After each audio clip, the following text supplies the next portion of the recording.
development, and implementation, ultimately, of a human resource development strategy to tackle this challenge. In order to effectively achieve the end, we cannot ignore the role of the tertiary education system.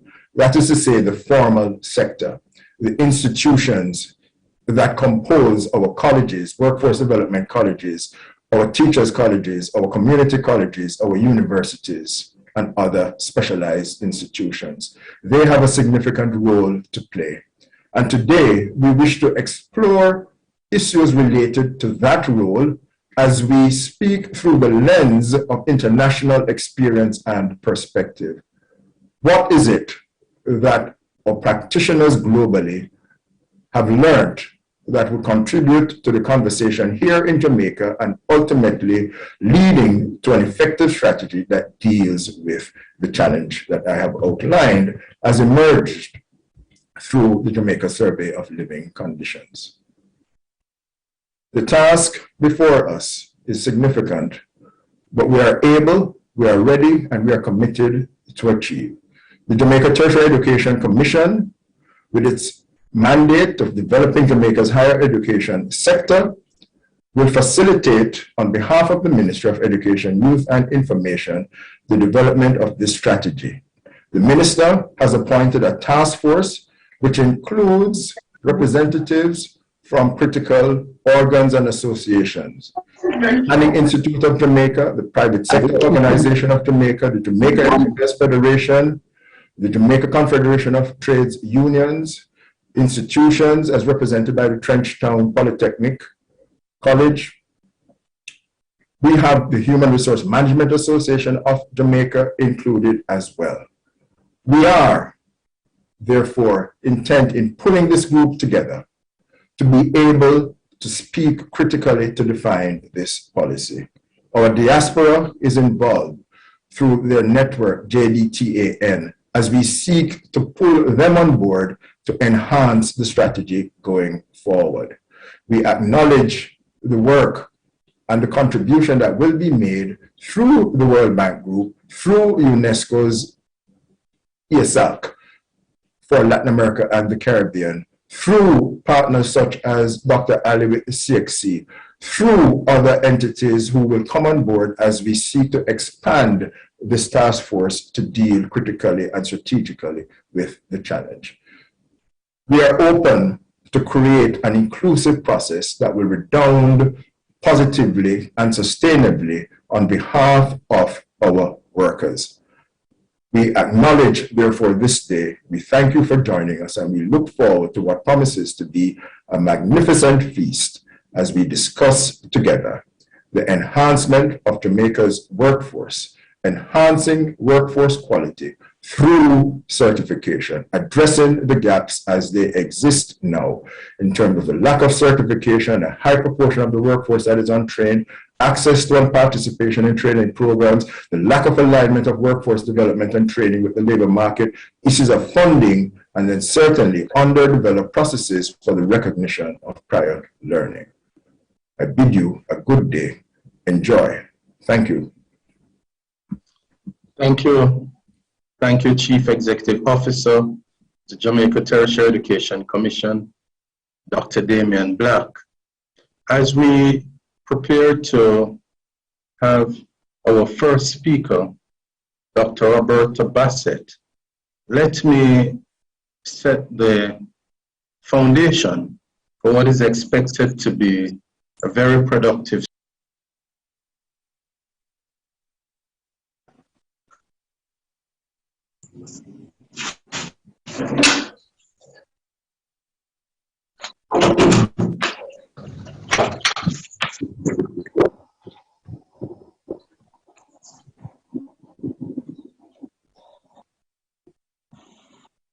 Are you on YouTube? Also, the Registrar and CEO of CXC, Dr. Wayne Wesley. You see, over the past 10 years, the digital revolution has transformed our working lives, making them more flexible, mobile, and connected than ever before. The COVID pandemic has accelerated this change with its impact that no one could have foreseen. And while the pandemic has given many employees a chance to reestablish work-life balance, it has given businesses a valuable opportunity to rethink their organizational and workplace structures. In concrete terms, the shift to remote working has forced more than 80% of global businesses to accelerate the digitization of processes, with more than 30% also accelerating the implementation of reskilling and upskilling. During defining the worker 20 years ago is totally different from today. As a matter of fact, the primacy of a traditional four-year college degree for a number of job roles is changing. The professional training, occupational associate degrees, vocational certification, industry certification, pre-hire assessment tools, skill-based badging, and other forms of competency validation are creating new pathways to progress and rewarding careers. High-quality micro-credentials provide timely workforce solutions to help meet the needs of employers in recruiting and promoting personnel with the right blend of validated skills within a cost-effective and responsive framework. Here in Jamaica, the Statistical Institute of Jamaica, in their data release April 2021, and Dr. Black quote from it, we have a total population of about 2.7 million, with an employed labor force of 1.2 million. But a large number, over 60%, 747,500 employees are working without certification. I must hasten to admit that this is an improvement since the last 10 years when I've been tracking this data. We moved down from a high of 78% without certification to now just about 62, 63%. But there is much more work that needs to be done. And so our first speaker is Dr. Roberta Bassett, Global Lead for Tertiary Education and Senior Education Specialist, World Bank. Just allow me to share a little about Dr. Bassett. He's a global leader for tertiary education and senior education, providing leadership and technical expertise for projects related to post-secondary education reform initiatives around the world. Her most recent regional work has focused on East and Southern Africa, the new EU member state, the Russian Federation, Central Asian nation, and countries of the Western Balkans. She has been team lead for a variety of tertiary and higher education projects, spanning topics such as finance and quality assurance reform, internationalization of higher education, equity and access, research and competitiveness, and skill development. Prior to joining the World Bank, Dr. Bassett worked in both academia as a lecturer in higher education at the University of Southampton, UK, and managing editor of the Review of Higher Education and Educational Policy and University Administration, including serving as Assistant Dean for Continuing Studies and Summer Sessions at Stanford University. She is the author-editor of numerous publications, such as Towards Systems That Deliver for All, the forefront of international higher education. Dr. Bassett received her PhD from the Center of International Higher Education in Boston, Massachusetts, from Stanford University, and she also holds a BA from Columbia University. Let us make Dr. Bassett welcome. She will have 15 minutes for her presentation, and then we'll take a few questions after. Thank you. Over to you, Dr. Bassett. Thank you, Mr. Finnegan, and thank you, Dr. Black, for inviting me to speak today. It's a pleasure and an honor, really, to be here.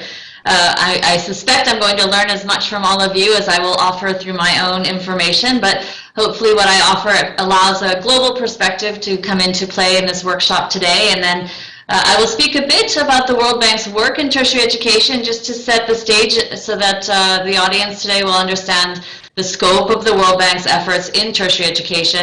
And then I will focus a bit on some of the research that the bank has done on explicitly around certification and skills-based certification. So I have some slides, not too many because I know we don't have a lot of time. I hope the host can actually allow my screen to be shared. And while I'm waiting for that, I'll just talk through a bit of the work that the World Bank has done, and then as soon as they tell me I can share my slides, I will do so.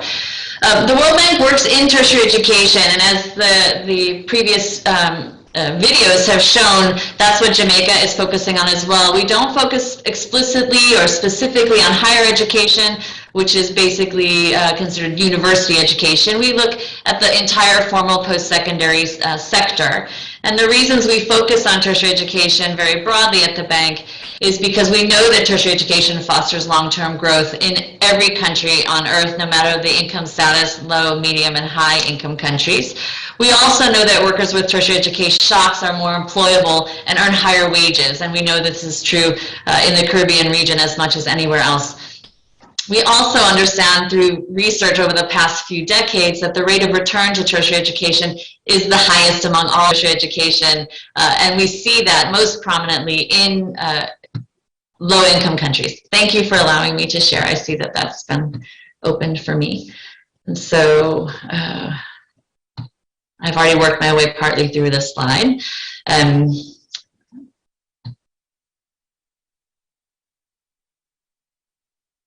Mr. Finnegan, can you see my slide okay? Yes, we're seeing your slide. Perfect, thank you so much. Okay, so I'm here. There we go. And then we know that graduates are wider individual and societal benefits of tertiary education, including health benefits, happiness benefits, and sort of civic participation. So the widespread benefits of tertiary education do substantiate well investing in the sector. So here I just mentioned the rate of return in tertiary education. You can see here comparator across regions and across education investment areas. And I highlighted here the Latin America Caribbean region, which is the region in which the Caribbean is based at the World Bank. And you can see the tertiary education sector has the highest rate of return in the Latin American Caribbean region at about 16%.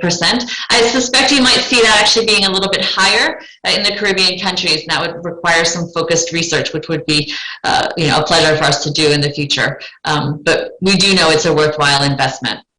Globally, this has also been an area of growth in education enrollments. The enrollments globally in tertiary education doubled between 2000 and 2013, and has increased by an additional 20+% since the 2013. We expect the COVID pandemic to have slowed this a bit, maybe plateauing that enrollment growth pattern. But we also know that the knowledge economy is still driving real investments in the sector by the individuals who want to have better a chance to have jobs in that space. And so tertiary education still holds quite a high investment benefit to individuals who will seek it in the future, even when the pandemic has passed. And yet you see this great dispersion, this differentiation across regions and enrollment patterns. We see North America is enrolling about 80+% of its expected age cohort into the tertiary education sector, post-secondary education. Latin America and the Caribbean is just over 50%. And then you get down to sub-Saharan Africa, which is below 10%. This disparity in enrollment rates, this disparity in accessing high skills development through tertiary education is of great concern to those of us at the World Bank who support tertiary education reforms, because this indicates the gap that is growing in accessing the knowledge economy and competing in the global knowledge economy. And this is something that we work very hard with our client countries to close. So the World Bank support for tertiary education, we've been doing efforts in tertiary education since 1963, and that was first among teacher training programs. But now, as you can see on the right-hand side of my slide, we focus on a broader range of areas now, including public sector development, competitiveness, access and equity, and especially strongly in teaching and learning and improving the outcomes of students, which is something we're talking about today. Here you can just see the dispersion of our project portfolio in tertiary education. Since 2015, the bank has managed a portfolio of about $9.8 billion, making us the largest external financer of tertiary education globally. And you can see the dispersion of the projects. LAC comes in third in terms of how many projects, but considering the size of the regions, this is a pretty fair estimate and is about 16% of our tertiary education portfolio. Recently, we released a study, a policy advisory note, that supports this concept of steering the tertiary education sector. And this is something that the Jamaican Tertiary Education Commission is doing already, doing quite effectively in their sector, but something that we're trying to support our clients in doing more and more, because steering requires a distance, a direction, and a purposefulness to the vision for the sector that we want to support. Most tertiary education sectors around the world are driven still by historic norms, and it's important for those who are stakeholders and leaders in these sectors to take a more sort of pronounced approach to being more aggressive in what they can do with their sectors, as is happening in Jamaica. So of this STEER framework, the first one, which is the one I'm going to focus on most today, is this strategically diversified systems. What kind of institutions do you have, and how well are they articulated so that they can support the national strategic goals and outcomes that are being sought by your government and by your students and by your society? The second is technology, that the use of technology is expanding access, but also creating challenges. How can technology become the tool that you need it to be to support effective and high quality tertiary education?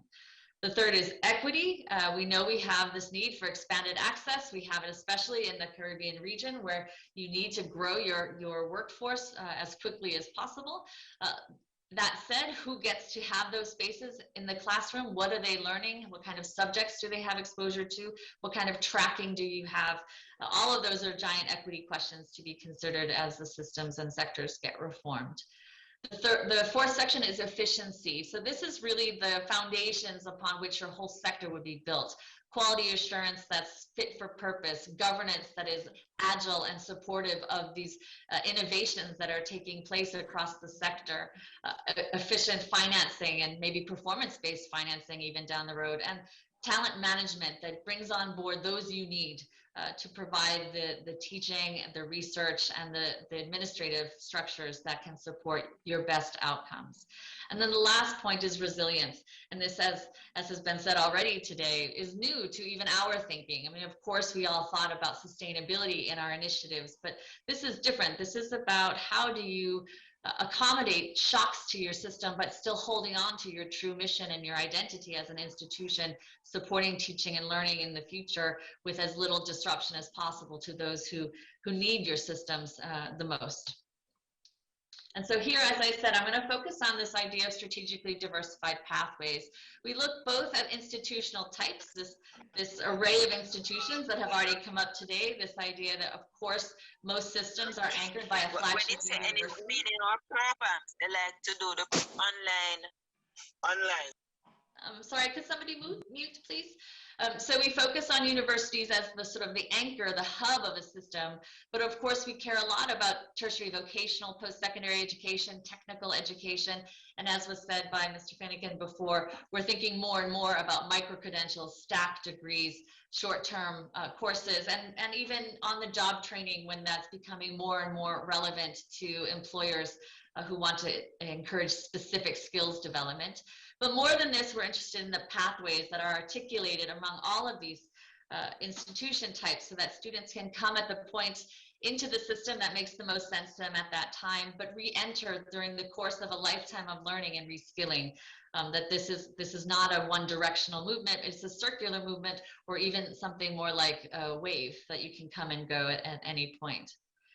And so here, this is the challenge that I was asked to focus on in my talk today, which is about how do you educate the workforce using competencies and credentialing. And the bank has done a lot of research on this. We don't focus a lot of our lending programs on this because this is still a new topic coming in from our clients, and our projects are very client driven. We are talking more and more though about the holistic environment in which our institutions exist, and how that is something that can be shaped not just by academic staff or by the mission of an institution, but by the labor market, by labor market inclusion in the dialogue around how we reform our sectors. And so this is where I'm going to talk most for the remainder of my talk. In the first point, I talk about teaching and learning, that it isn't just about hiring PhDs with great academic credentials. It's also about hiring or retraining your academic staff towards skills and competency-based learning. This is especially true for further colleges, teaching institutions, community colleges, where you know your graduates are directional towards a specific skill-based employment outcome. And developing curricula that then takes into account what the labor market is seeking and embeds that into the reforms, especially for those who are seeking credentials and not necessarily a degree at the end of their studies. Also, this idea of research, and we're not talking in this case about research universities, although of course we know that some of great research institutions exist in your countries and in your region. Here I'm talking about investing in research on learning science and on the labor market. What do your systems know? What do your institutions know about what the workforce of today and tomorrow is going to need? And how is that knowledge embedded into pedagogical reforms and curricular reforms? Research is needed to know that. It isn't enough to have anecdotal understanding about what the market wants. It's really important to be supporting labor market observatories and surveying and labor market inclusion in your industry, academic councils, etc. Again, this next point, focusing on outcomes. We tend to talk a lot in tertiary education about inputs. Do you have enough students coming into the classroom? But we're not talking about outcomes. Do they get the jobs that they should have? Or are your investments in your sectors resulting in economic growth? This is a big macro question, but these are also issues that governments look at when they finance the sectors. It's what students care about when they invest their own money into their studies. And so certification, as important as it is not enough. The labor market needs to value that certification, and it's important then that the outcomes of those certifications are studied and understood, and that interventions take place if there is a lack of credibility or if there's just a lack of understanding of the value of certification. The outcome of that certification is really important. And then my last point here is just focusing on private institutions, not just in the delivery of academic studies, but also as employers or as the providers of on-the-job training. These are potential public-private partnerships that can support expanded sort of experimentation around labor market skills development and around the benefits of certification, utilizing the private sector, employers and institutions to test out the validity of certification, to see how much that there's credibility behind the value of that, and how well that will underpin expanding certification for workforce development as a genuine recognition of skills among your populace. And so here I talk a bit, we have this from a World Bank study that I can share my slides, but looking at the different expectations around the advantages of certifications, and different stakeholders have a different sense of what certification can do. Individuals expect that it will show that their skills are valued by the employers and the employment market. It'll make them more employable, it'll make them more mobile. This is something that came up already. Training institutions and higher education institutions think more about certification as making their curricula relevant, as finding avenues for labor market involvement in their operations, etc. Firms look at it as a way to have information about who they're hiring, to lower the thresholds or the amount of work that it takes to find the employees that they need. Certification is meant to provide some clarity on what's coming, and so they can have some reliance on that. Governments look at it as providing labor market transparency, that there will be data available. They can make evidence-based decisions on what happens to the graduates and those who are using certification in their employment and in their hiring practices. Trade unions as well look at it as a way of bargaining with employers about the quality of their union members. And all of this is tied around a recognized, trustworthy certification environment that's credible and provides useful information. And so this is my last slide, and it's a slide that I have from the Southern New Hampshire University, which is one of the most innovative universities in the world. And it's a very complex slide. So, you know, again, this is something I can share my slides with all of you, but it shows sort of the circular nature of the relationship between a student, the institution, and the labor market, and shows how the role of the university is transferring. So here we're focusing really on how universities can become much more adaptive to their role as hubs for lifelong learning, for labor market outcomes, and everything that a learner-centric institution can be, putting the student and the lifelong learner at the center of all this. So the university is the curator, getting to know the students, understanding the goals, working through that process as the translator, taking those goals and then providing the skills and curricula to make those goals a reality. Outcomes are credentials, as we're talking about today. And then here, a really interesting idea is the university as the career partner. That over the course of a lifetime, that student can come back and be a learner again to improve their skills and get a new credential or a new accreditation outcome that will benefit them in the labor market. So it's an ongoing relationship that's very circular, and I think this tells a really nice story. And so this is the end of my presentation. Thank you very much. Thank you. Thank you. Thank you very much. Thank you. Really was enjoying your presentation. I know we're limited by time. I'll allow for any questions. You may post it in the chat. We'll take one or two questions. And while we await any questions, may I pose one to you, Dr. Bassett? How do we build capacity for workforce training at the tertiary level? The tertiary level seems to lag clearly industry, and industry need work-ready graduates, but the tertiary sector is really lagging. How do we, and is there any best model in the region that we can look at? I mean, this is sort of the million-dollar question. And the one caveat I would put on this, the framing of the question is that the labor market is itself in constant flux, right? And it's really difficult to sustain any institutions that are meant to produce graduates that can answer that great variability at the labor market level. So one thing to do is to ensure that the soft skills and the transversal skills are embedded in every curricula. So you're teaching critical thinking, you're teaching effective writing, you're teaching leadership and public speaking, and all of those things that benefit any worker in any environment. So, you know, that's especially true at the university level and higher education level. You know, when you're talking about technical education, vocational education, then really the way to do this effectively is to ensure that the labor market is involved in every step of your curricular development, that there's no great distance between academic curricula and what you know, the recipient, sort of the demand side of your education, or who is taking on what you produce through education. Those need to happen hand in hand, so itself, so that the voices are engaged constantly. And then there'll be a lot more trust that what is being produced in your students and their skills. I have a lot. I just asked. I see a hand. Oh, you see a hand. There's a hand from Halden Morris. Oh yes, go ahead, Professor. Thank you very much, Mr. Finnegan, and thank you, Dr. Bassett, for your presentation. Quite exciting and interesting. I have a number of questions, but I think with respect to time, I'll just ask one. Is there a measure that the World Bank uses to determine the status of institutions as it relates to preparing for the workforce?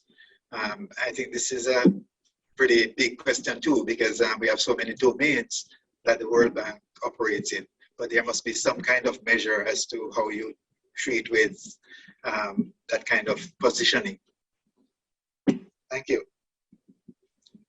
Thank you, Professor Morris. Yes, this is a very hard issue for us. You know, in all of our projects, and I could spend hours talking about how we build our projects, but in all of them, we have a results framework that then directly ties evidence management, this collection of data, to what our objectives, assess whether the interventions have been notable in the labor market throughout the course of implementation.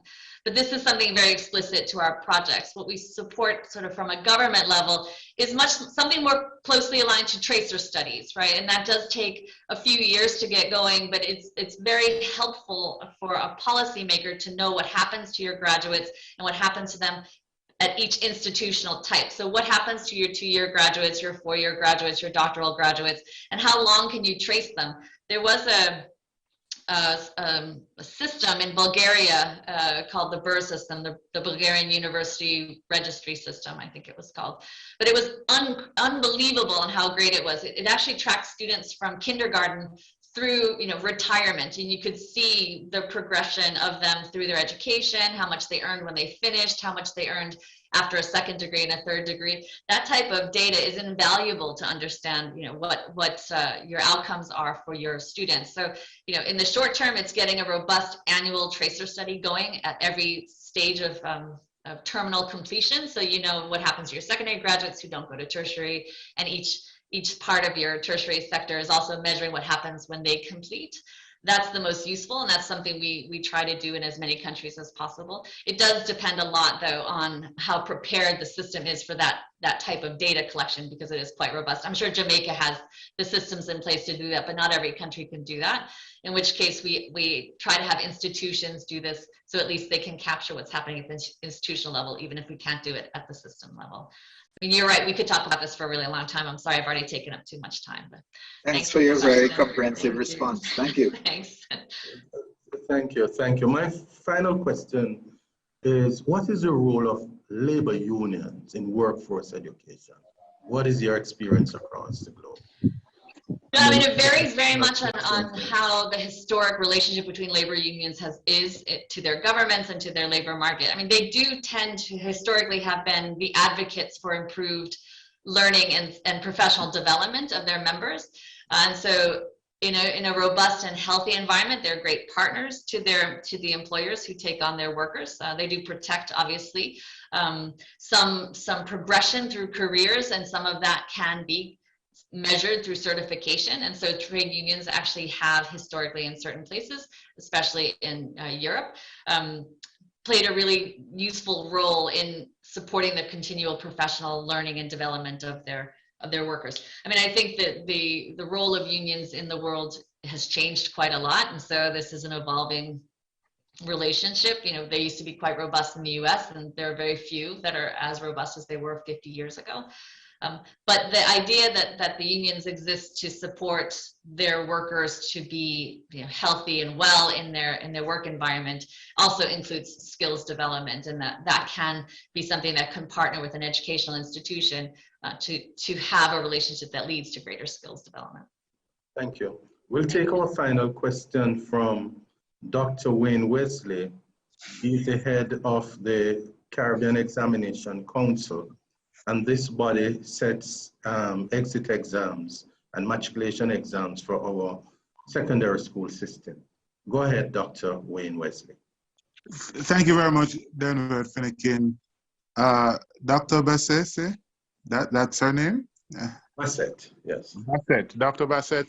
I really enjoyed your presentation, and I just want to ask you a quick question as it relates to your learner-centric model. I see you spoke about the ways of learning, and then the skills and competencies are then used for the credentialing.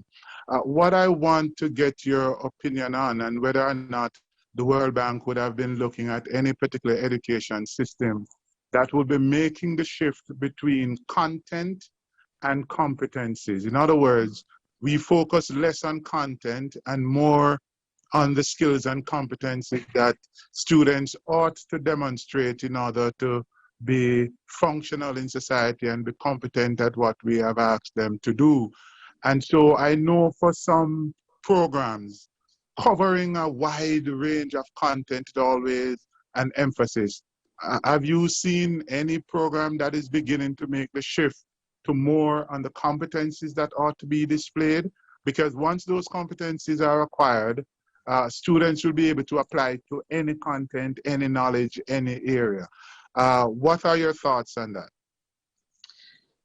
Yes, this is something that we've seen not so much in our client countries. This is something that's still emerging. And if you were here before the session started today and they were showing these videos from the Tertiary Education Commission, they showed the video about the National Qualifications Framework. And this instrument, this National Qualification Framework, has become maybe the instrument of what exactly you're describing, of creating a sense of confidence that there is something more than just curricular behind what's happening in education, that there is actually competencies that are being measured and are understood and are actually being guaranteed by the national authority for each level of education in the post-secondary space.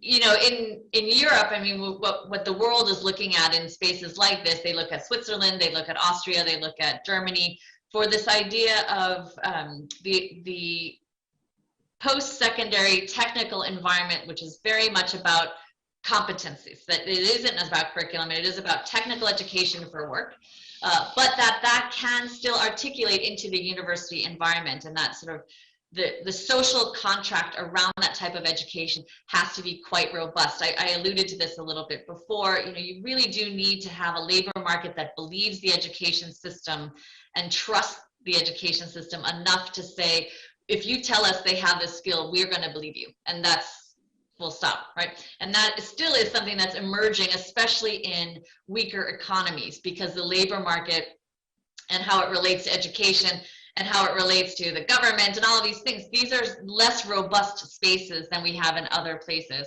But I think the fact that you're building a solid qualifications framework, we see this in other countries, it does create confidence that the institutions know what they're working towards, that students will understand what comes out in the end, and eventually the labor market will see that as something that guarantees some skill understanding. And so this is, you know, this is a sort of save the space, watch the space, because I think in the next sort of generation of learners, there'll be a lot less about what does the teacher know and what are they interested in, and much more about what does a student expect to exit school with in terms of skills and understanding. And that shift is going to make a big difference in how graduates relate and how the society understands what comes out of university education, or really all post-secondary education.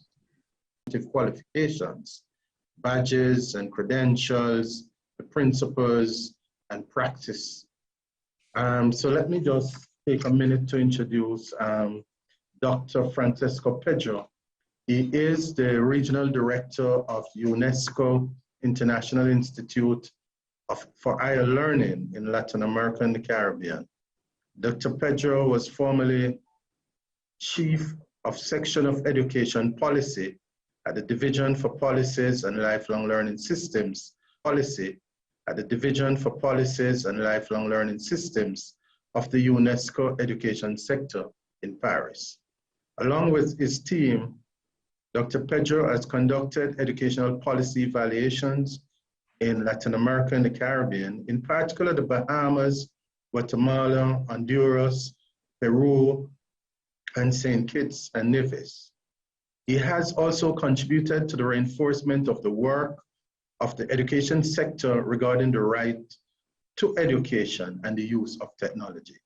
He has degrees in philosophy and in education, and a PhD in compared education and in Madrid.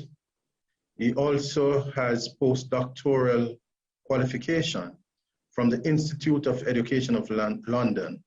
And in 2004, he was appointed Senior Policy Analyst at OECD Center for Education Research and Innovation in Paris, where he led projects on learners for the new millennium and research and systematic innovation in education. And of course, he has written many books and scientific and also scientific articles in various fields, to include politics, education, teaching, and higher education. Let's welcome Dr. Francesco Pedro. Thank you. Go ahead. Thank you very much for this kind invitation. It's really a pleasure being with you, and I would like to express openly my gratitude to Dr. Black for allowing the UNESCO International Institute for Higher Education in Latin America and the Caribbean to be part of this conversation. I'm going to share with you a short presentation that has actually two different parts. The first part is about how we at UNESCO see the two most important challenges that higher education is facing in the region.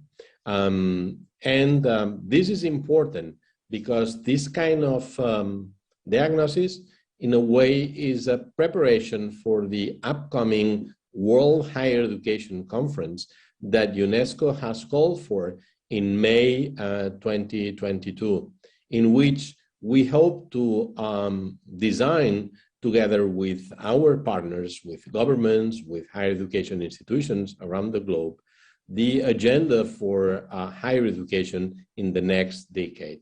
So let me start by sharing with you just two of the main challenges as we see them. Of course, you may see different challenges, but I'm trying to do my best to present challenges that seem to be really, really upfront at regional level. The first one for us, seen from our perspective, and I'd like very much to insist on that, everyone is invited here, but seen from our perspective, the region has a problem with both quality and relevance of higher education. And I think that many would say that certainly there is still a prime attached to those who complete higher education compared to those that can only reach secondary education. And certainly this is true.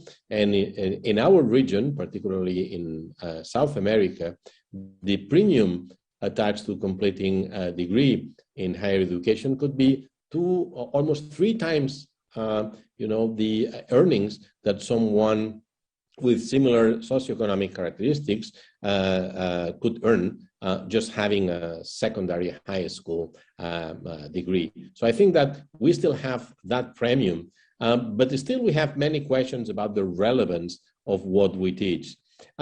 We have also a problem, and I would like you to focus on this figure. We have a problem when it comes to the internal quality of our provision. On average, for the whole region, and that would include the Caribbean as well, we have quite a low graduation rate. I mean, it's below 50%. And that means that every 10 students that in a given year get access to higher education in Latin America and the Caribbean, say 2, 3, 4, 5 years later, whenever their programs are expected to end, only less than 5 complete their degree. Does it mean that those not completing do not learn anything? Let me leave the question open. Because I think that you are going to find probably a response to this in the second part of my presentation. So for me, this is certainly an issue. I mean, it's about graduation rates, and it's about the internal efficiency of our provision. And then we have another challenge, which to me, or to UNESCO, is just the other side of the same coin, which is about equity and inclusion. And I think that no matter how important for people like us, the ones following or participating in this meeting, higher education is, the fact is that our region has a real problem with equity. Let me just share with you another figure. This case is looks lower because it's only about 7, so only one figure.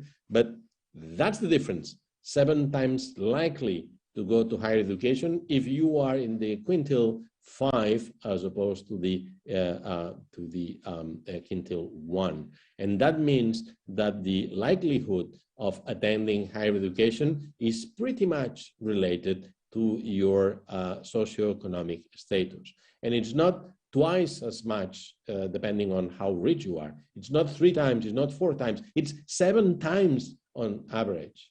And that's really impressive. Of course, in the region, we have, we can rank the countries, and in some cases, I mean, it's only, sorry to put it this way, it's only 2 times higher the likelihood of attending higher education if you are richer. But in other countries, particularly in the Central American triangle, it can be as high as 18 times. So, you know, we have this double-faceted problem. On the one hand, we have an internal efficiency problem, no matter how important the premium of graduating for higher education is. And then, on the other hand, we have also a problem with equity. So not everyone is really entering higher education in a context where we would like to see that our economies are making big steps towards becoming what we call usually knowledge-based economies. So economies where the labor force is more here than in the hands, okay? But this is still something for which we are still dreaming, I would say. But certainly the provision of our education system seems to be prepared really for that nice concept of the knowledge economy. Now, we still have a third issue, which might be not really relevant to many of you, but it is for UNESCO. And so far as I know, it is also important for Jamaica, which is related to mobility and internationalization.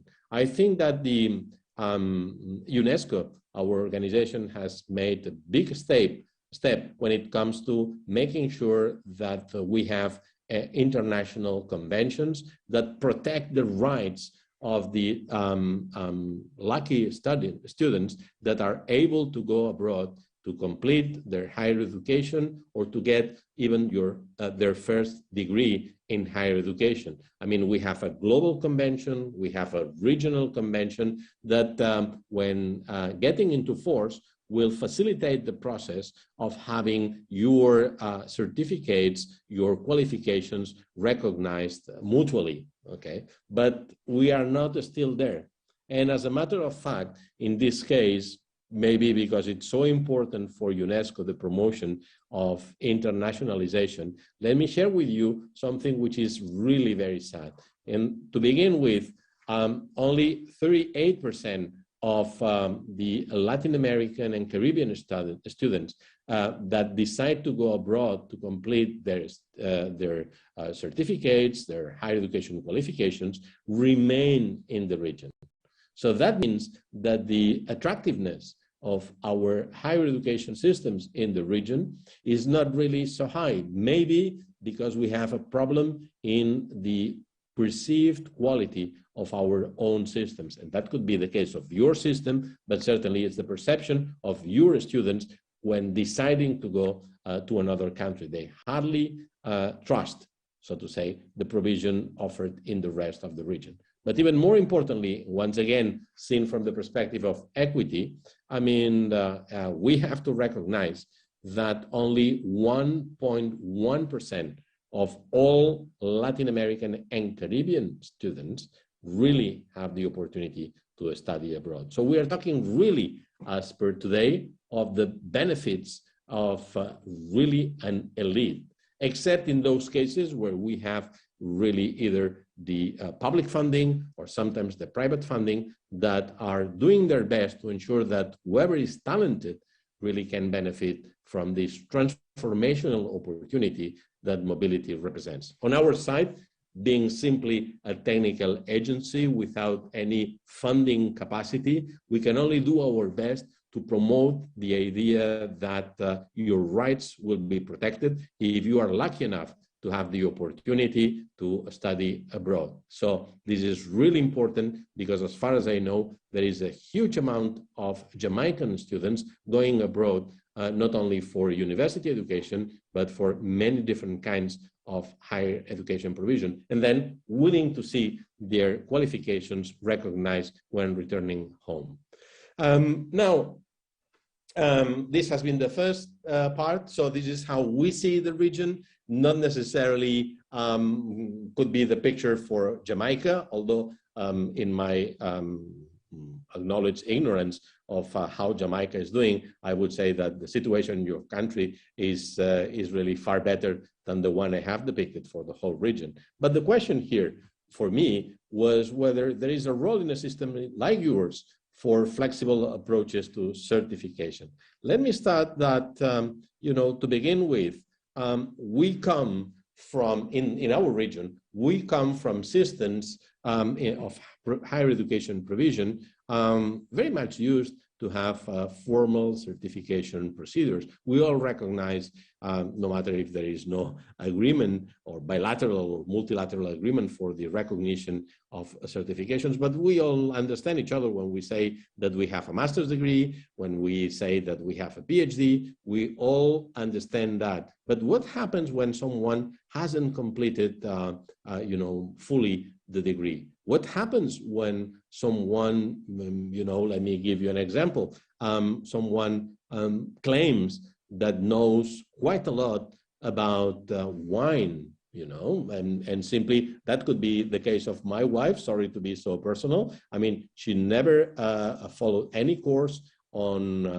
wine or spirits for that matter. And then when we are at the table, we always look at her to get advice about what wine we should take. And she is the one also testing the wine and usually getting excellent results. Now, I don't think she is willing now to move to another profession. She is currently a nurse, but why not? And if she decided to move to the work for a restaurant as a sommelier without any formal qualification, would that be possible for her? Even having a large community, say, of friends and family acknowledging her skills. Well, this is the domain of alternative pathways to learning that really need and can benefit from the recognition of learning that comes without any formal qualification, that has been the result of simply your experiences in work or in leisure, why not? And that have created a new set of skills that hasn't been recognized by the formal systems. So increasingly, we see in the region a demand for the creation of flexible learning pathways that help, to begin with, help our workforce to see that whatever progress they are making in their skills and competencies is duly recognized by the system and translates into something that has value in the market, or sometimes has social value. The truth is that sometimes, and I'm taking this picture from my colleague Susana Karahayan, I mean, sometimes one tends to believe that the resulting picture will be something like this Frankenstein monster effect, where we are going to create something that, instead of our formal approach to credentials and qualifications, is going to be much more complex. But what's the problem if this works? What's the problem if you can still live comfortably in a place that doesn't comply with our expectations of what an apartment should look like? Is it comfortable? Is it something you would like really to enjoy or not? I mean, that's what I think we have in front of us. Now, Jamaica has been one of the pioneering countries when it comes to national qualification systems and frameworks, which represent really a major opportunity to make progress when it comes to precisely the recognition of flexible pathways. To recognize that alternative pathways may exist, you have to understand and have a clear statement about really what do you consider to be skills and competencies, and how you plan to certify, to assess and certify them. In that respect, I think that it is very important to recognize that national qualification frameworks, as the one in Jamaica, not only provide us with the opportunity to map my own skills and competencies against a formal map, no matter if it comes from a broader perspective, but also it allows policymakers and providers of higher education to identify the weak points, meaning by that, areas that require, so to say, or could benefit from additional effort from either the government or the providers. So I think that it is important to recognize that national qualification frameworks are increasingly opening to what is the emergence of alternative learning pathways outside formal education. So in fact,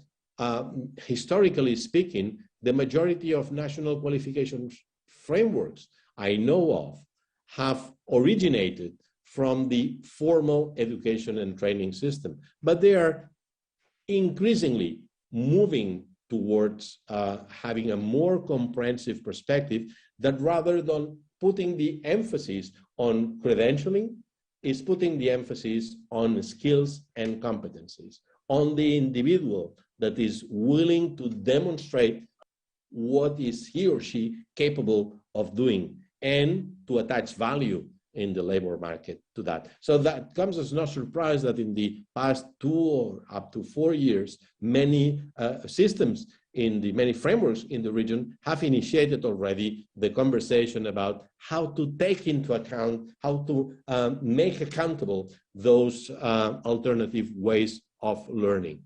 In that respect, I think that it is important to realize that national qualification frameworks can really make a difference if we are thinking, as my predecessor has mentioned, we are thinking about not simply making sure that we cut where we are at this particular moment in time when it comes to the skills of our workforce, but rather have a long-term perspective that brings in the benefits of a lifelong learning approach. And I think that that's precisely one of the most important benefits. You are not simply getting a picture, a photograph of where you are now. You are really getting a video that is able to show you where you are now, where you come from, and how far you are making progress along the course of your life. And certainly, I think that to make this happening, we need to make sure that not only the government and the traditional providers of education are involved, we need to make sure that all stakeholders who have a saying when it comes to education and learning, particularly learning related to the labor market, have really an opportunity to participate. Of course, that means that having a national qualification framework is just the beginning of a journey that nobody knows exactly how it's going to finish, because it's something that, well, you may think we already have that, so let's take it for granted. No, come on. A national qualification framework has to evolve because our economies and our education providers are also evolving. Same applies to the expectations, both the social and economic as well as labor market or labor-oriented expectations. They are also evolving. So we need to make sure that in our national qualifications frameworks, we really gather in a systematic way the required information to monitor the developments that are happening outside, so as to make sure that the frameworks are constantly adapted to new needs and new developments.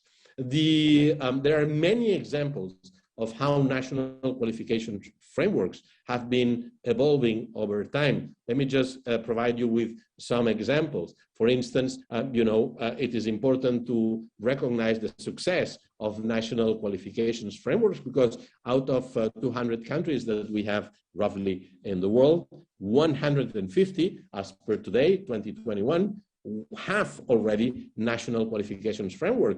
And we have even regional attempts, as it is the case here in the region. But certainly, we have also some countries that have seriously started the a profound reform of their national qualification system. The most important examples I have in mind are those of France and Australia, which before the pandemic hit, already started thinking about how can we make sure that our national qualifications framework that originated in the 20th century become not simply the reflection of what the economy at that time was requiring and expecting, but also a tool to plan the needs of, in terms of workforce development that our countries will have throughout the next 2 generations. So it's quite a complex problem.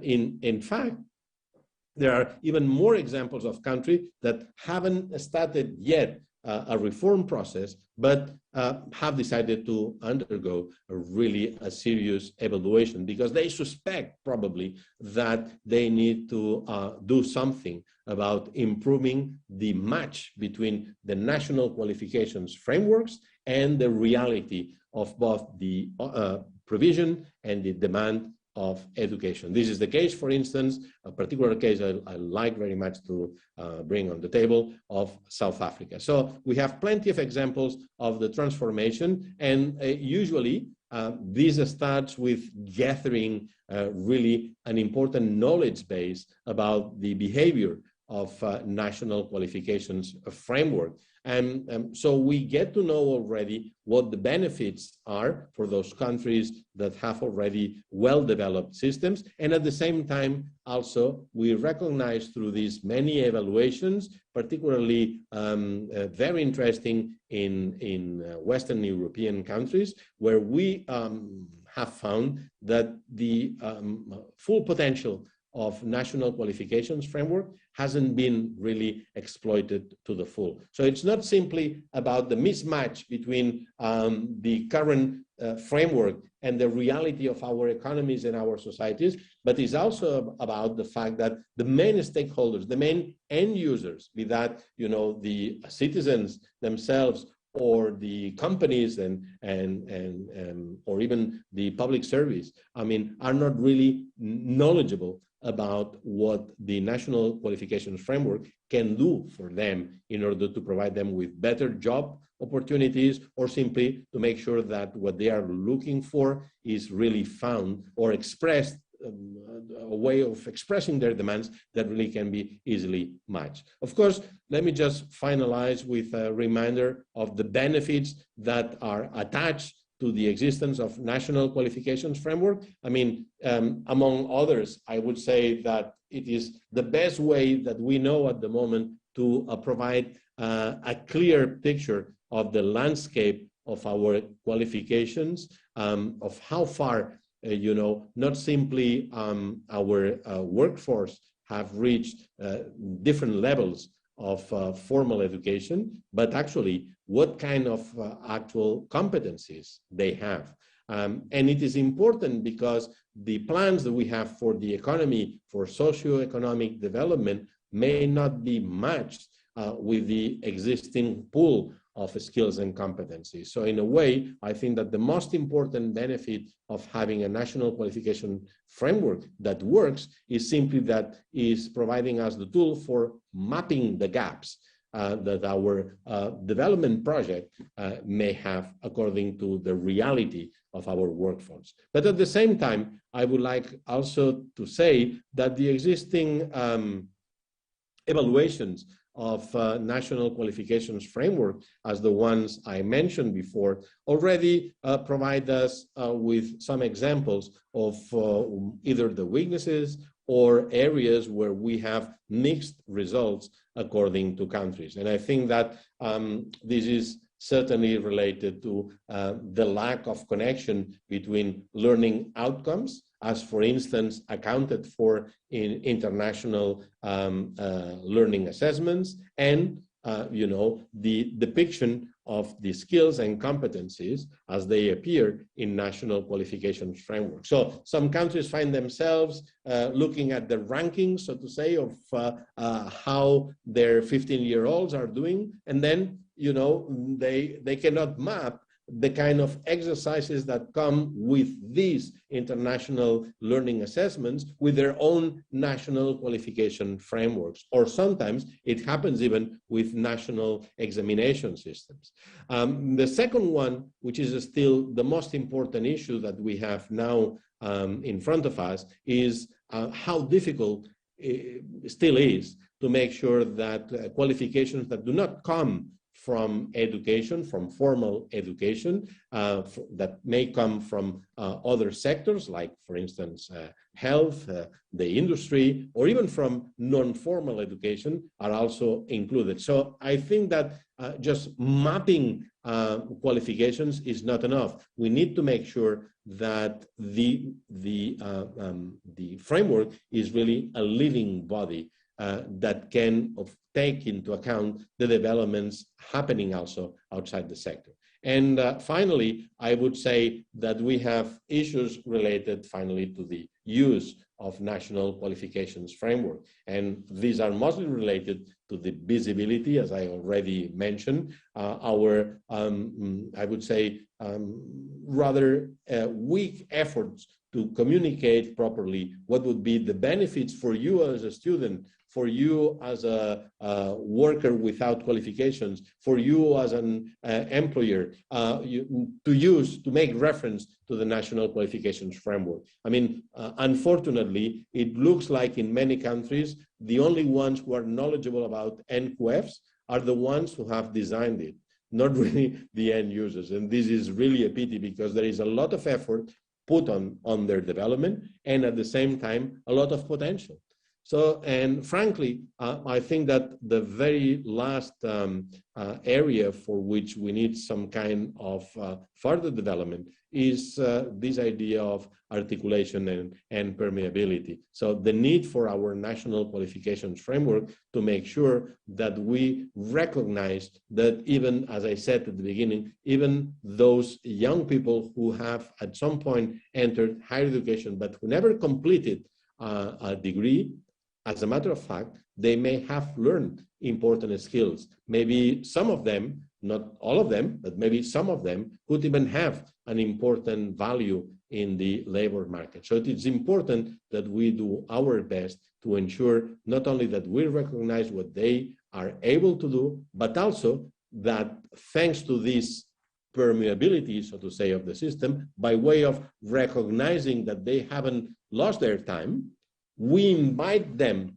to continue educating themselves in formal or non-formal systems. So I think that it is very important, and I would like to finalize my presentation with this idea. It is important not only to have a system, but to have a framework that is constantly evolving. It should be a living body, and at the same time that we put as much effort on communicating the benefits of having that living body among us as we have put in the past on their development.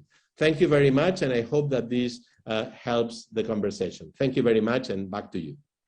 Thank you very much. It helped the conversation, although it has provided more questions to the conversation, especially the last part that you ended with. NQF not fully exploited, right? It's largely only known to those who have developed it and have put in a great amount of work. And my question, clearly, as we take just one other question, here in Jamaica, we launched our NQF around about 2017, so going over 4 years now. But it hasn't been utilized by the tertiary institutions, and not many potential candidates are aware of the NQF. You know, any recommendation, any suggestions as to how we can promulgate the NQF for it to work for those it intended to work for, as we seek to increase also our low certification rate here in Jamaica? Thank you. Thank you very much. I think that the question you are posing is extremely important, and I don't have a simple answer to that. I think that what you need to create is a system of incentives for the providers, so they can not simply refer to the NQF, but actually see the benefits for them of making sure that whatever program they launch is really connected to the national qualifications framework. And they need incentives for them to see what the benefits are. And I think that the most important benefit for them would be to connect for instance, the levels of employability of the graduates of these corresponding programs with the expectations in terms of competencies and skills and the demand for those in the labor market. So I think that the question should be, how can we make sure that the currency that the providers of higher education are using is really the currency that the country has decided it should be, which is the NQF. Thank you. Thank you. Are there any raised hand? Are there any questions? If there are no more questions, I'll just ask one as we move to the final presentation, well, the third presentation. You mentioned across Latin America and the Caribbean, less than 50% of our graduates, our students who enter tertiary education complete their four-year college degree. With that said, are you seeing across the region credit banking or improvement in micro-credentials? So yes, you may hope to complete a four-year program, but after 2 years, you have enough skills, so you move to a job or finances. Are you seeing where those 1, 2, 3 years are being transitioned or transferred into micro-credential or credit banking across the region? Thank you very much. Well, I think that I have to respond as if you were putting this question 2 years before now, before the COVID, before the pandemic, I'm trying to say, because the landscape may have changed, who knows, dramatically. I think that the region, and maybe most Caribbean countries are an exception to this, but when it comes to continental Latin America, I would say that it's a very formalistic type of economy where people haven't yet entered the dynamics of micro-credentials. They still believe that having a micro-credential is simply, showing your inability to complete a full degree, rather than seeing the potential in having a short provision of education that really ensures or grants you the access to skills and competencies that are in high demand in the economy. I think that we have to educate not only our workforce when it comes to really acknowledging the benefits of micro-credentials, but also our companies, our employers who are not really still taking part in that conversation. We have only a few higher education institutions that have started the conversation about micro-credentials in Latin America. They are still, I would say, they fear that there would be a loss, a perception of loss in quality if they enter the market of micro-credentials. While if you look north, you will realize that there is a huge market evolving that now has started to pose the question on how to qualify this immense array of provision that is emerging. In higher education formal programs, we all have quality assurance agencies or mechanisms that protect the interest of the country and the interest of the citizen. When you enter the domain of micro-credentials, who is responsible? Who is accountable? Now, I think that you need to have really a very innovative mindset to really enter that domain. And unfortunately, I would say the majority of our economies and societies in Latin America is not yet there. Sorry to be ending with such a sad message. All right, thank you. There are so much questions that we could ask, but we hope that the conversation will continue. We want to thank you for spending the time with us. Thank and you. We look forward to getting a copy of your presentation. Thank you. With pleasure. Thank you. Bye-bye. Thank you, everyone. I know you have been seated for a while. I'll ask you that you stand and stretch if you're around your desk. And as we prepare for our third presentation, And our third presentation will be looking at flexible learning pathways and human resources development. Flexible learning pathways and human resources development. Such an important aspect of moving our workforce forward. And we will have Dr. Ali, who I'll introduce shortly, to guide us through this presentation. Flexible learning pathways and human resources development. You know, I make a comment or two here. The World Economic Forum Future of Jobs report pointed to double disruption of automation and pandemic. It says that 85 million jobs will be displaced by 2025. But among those set to remain, 50% will need reskilling. And 50% meaning 50% workers will need reskilling. And to make Dr. Ali's presentation so more important about flexible learning pathways and human resources development. As a matter of fact, same World Economic Forum indicated that COSARA and EDROC saw 400% and 150% respectively growth in learner sign-up during the pandemic. So COSARA is an online platform where you can just sign up for any courses, open access. You may have to pay for your final credential. And the rapid onboarding to online learning offers enormous possibilities, but there are some challenges.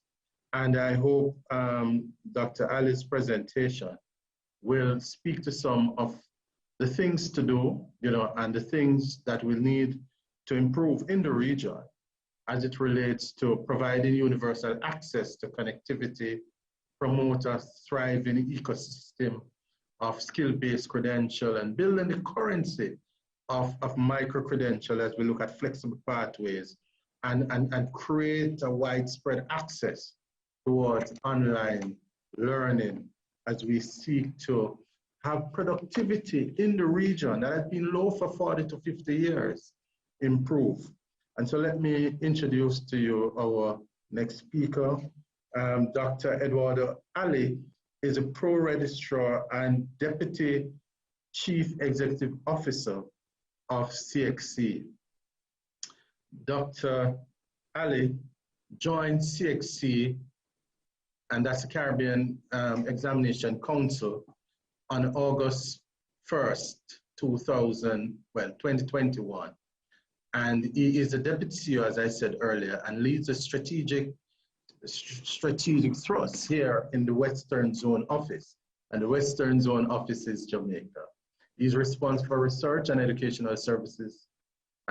He also, his career of nearly 3 decades has positioned him in key roles in the Caribbean and North America, the United Kingdom and the Middle East within the field of education. And those include Executive Director of the Accreditation Council of Trinidad and Tobago, Senior Manager of 2 universities in the United Arab Emirates, and Program Manager, Human Resource Development, responsible for education and labor at CARICOM Secretariat in Guyana. In addition, Dr. Ali has held leadership and technical roles within the University of the West Indies, both at Cayville and St. Augustine campuses. Ladies and gentlemen, I ask that you make welcome Dr. Eduardo Ali, Pro-Registrar and Deputy CEO of the CXC, as he speaks to us on flexible learning pathways and human resources development. Over to you, Dr. Ali. Well, thank you very much, Mr. Finnegan, for your kind introduction. First of all, I'd like to thank the Jamaica Tertiary Education Commission, and more specifically, Dr. Black, for having invited me to be a presenter today. It's really a pleasure and a privilege for me to share a few thoughts with you, particularly as it relates to my own researcher's experience and my practitioner's experience over the years. What I'd like to focus my presentation on is not just the issue of flexible learning, but the issue of new credentialing as we talk about human resource development, and certainly the issues associated with respect to the advancement of the new forms of credentialing in the region. So if you can allow me, please, to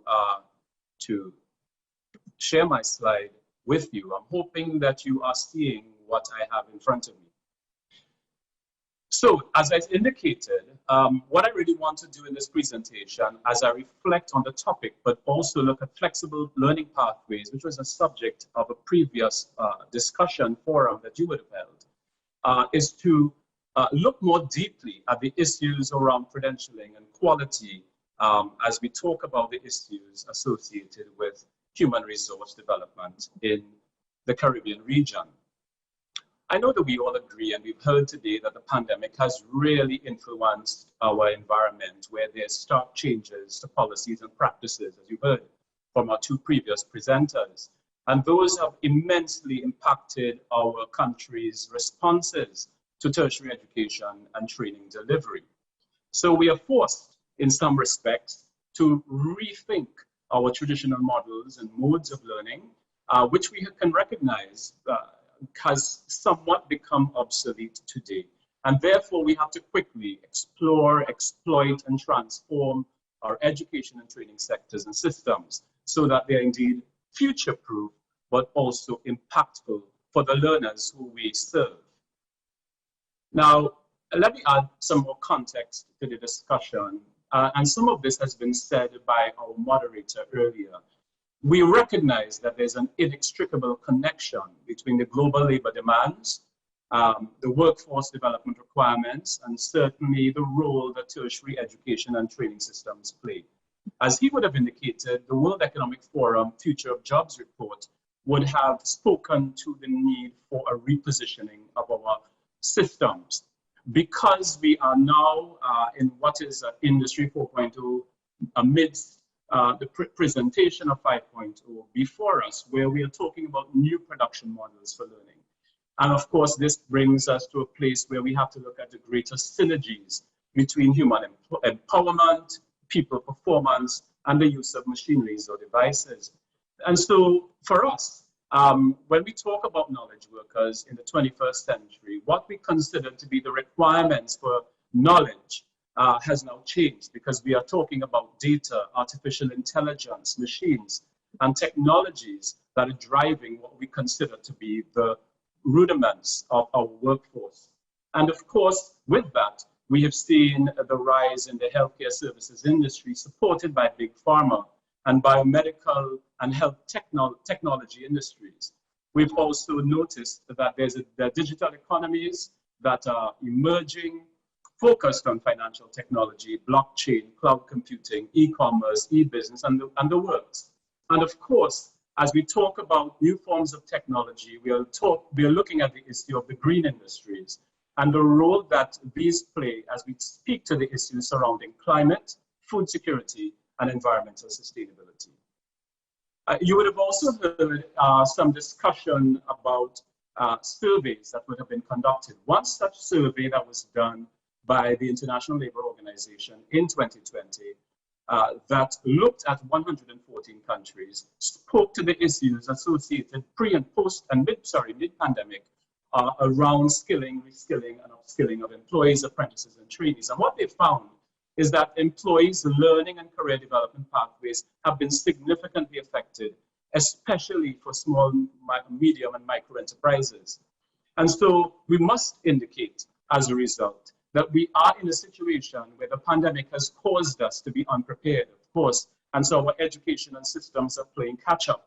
And to a certain extent, this is evidenced by unresponsive country policies, the issue of looking at urgent demands by industry for rapid training, and of course the inflexibility and incapability of universities, colleges, and some TVET institutions who are not just producing what is required in terms of learning systems on time. And so I want to pose the question today, if it's possible, do we want to be headed to a dead end in our education and training delivery? Or do we want to re-engineer, innovate, and disrupt the education and training space in the Caribbean, and notably in Jamaica, with a myriad of possibilities so that we are filling the labor gaps where they are required in our societies? And so that brings me to a few key concepts that I'd like to share with you as we talk about the issues associated with building a quality workforce through credentialing. And the first is we must recognize the value of flexible learning. And that flexible learning is really about philosophies, models, systems, and practices that we establish to facilitate choice for learners, the issue of convenience in terms of what they learn, the benefits of having personalized learning opportunities so that we cater to individualized learners' needs as opposed to institutional needs. Quite often we think in higher education and some other institutions about what is best for faculty, but really what is best for the learner.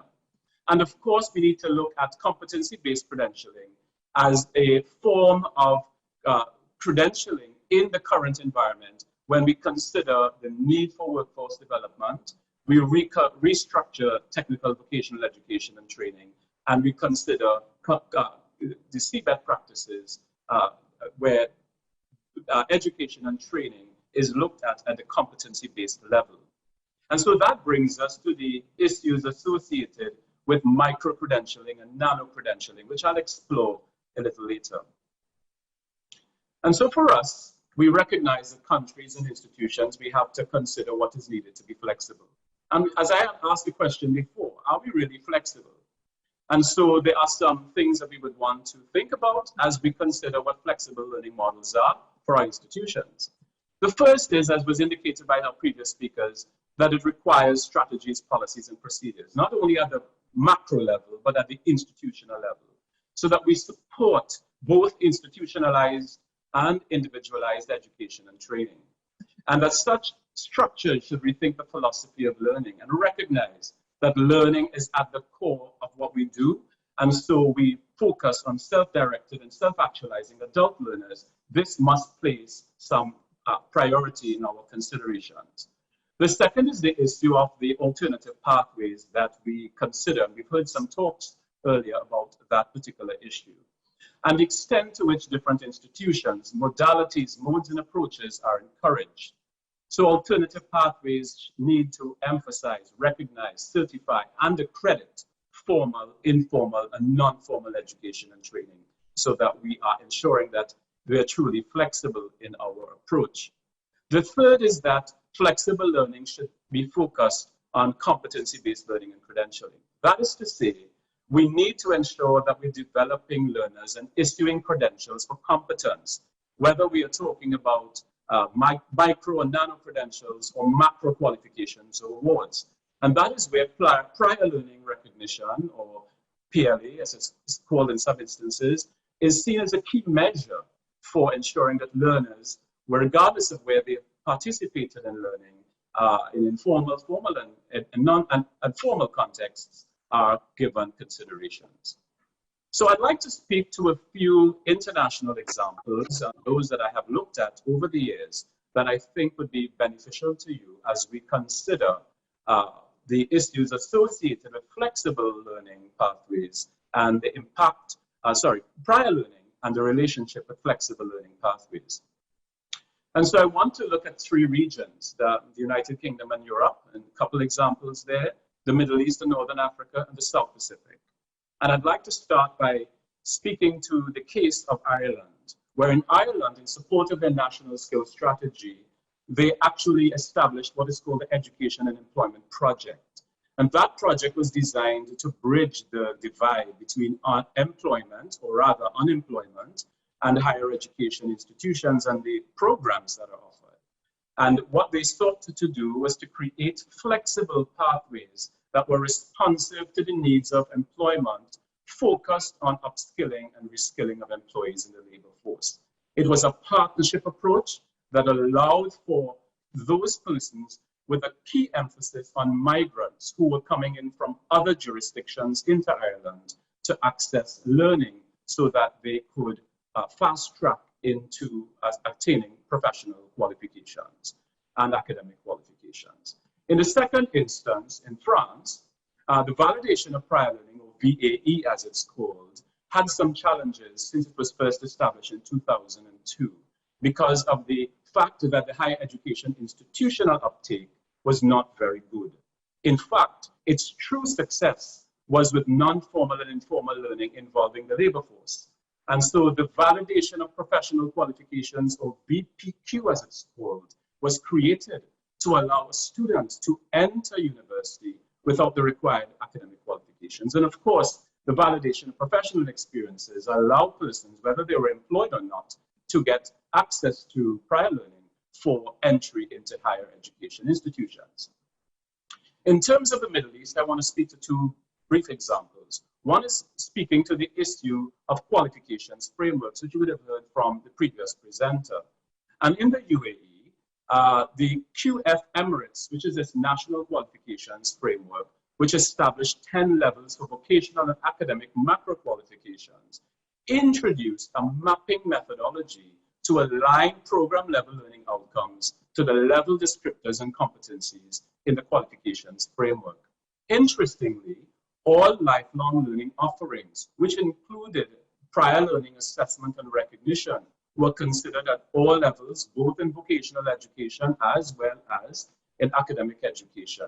And this is currently being modeled across institutions who are responding by putting the structures and policies in place to encourage lifelong learning in the institutions of higher education.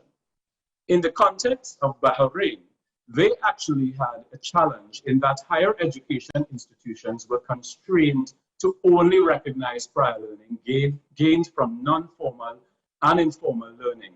From formal learning and not from non-formal or informal learning, so that they recognized credits that were only issued by higher education institutions and not outside, which for persons coming into the Bahrain from other contexts who are working, it has presented huge challenges.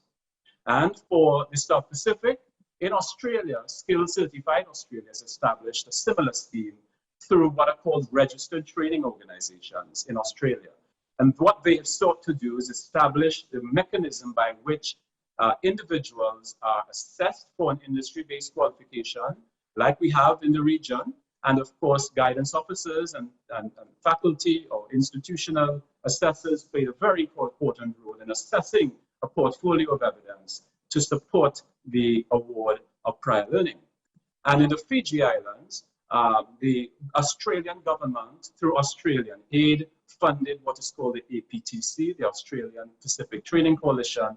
That was a similar RPL scheme that was designed in Australia, and that too has been reaping some benefits in the Fiji Islands. Now let's turn to the Caribbean region, where I know many of us are very familiar with and we have a lot of fondness for in terms of our practices. And so the Caribbean experience is like much like many other territories. One of the practices that we have seen is the establishment of corporate assessment centers, which are managed by Caribbean employers, and sometimes in partnership, of course, with psychometric assessment experts in recruitment firms who assist in terms of selection and training and development of employees. In one study I conducted in Trinidad and Tobago on behalf of UNESCO, where I looked at what is called RVA, Recognition, Validation, and Accreditation of Prior Learning, we identified 29 workforce assessment centers across the country in 50 occupational or industry areas that were both in urban and rural jurisdictions.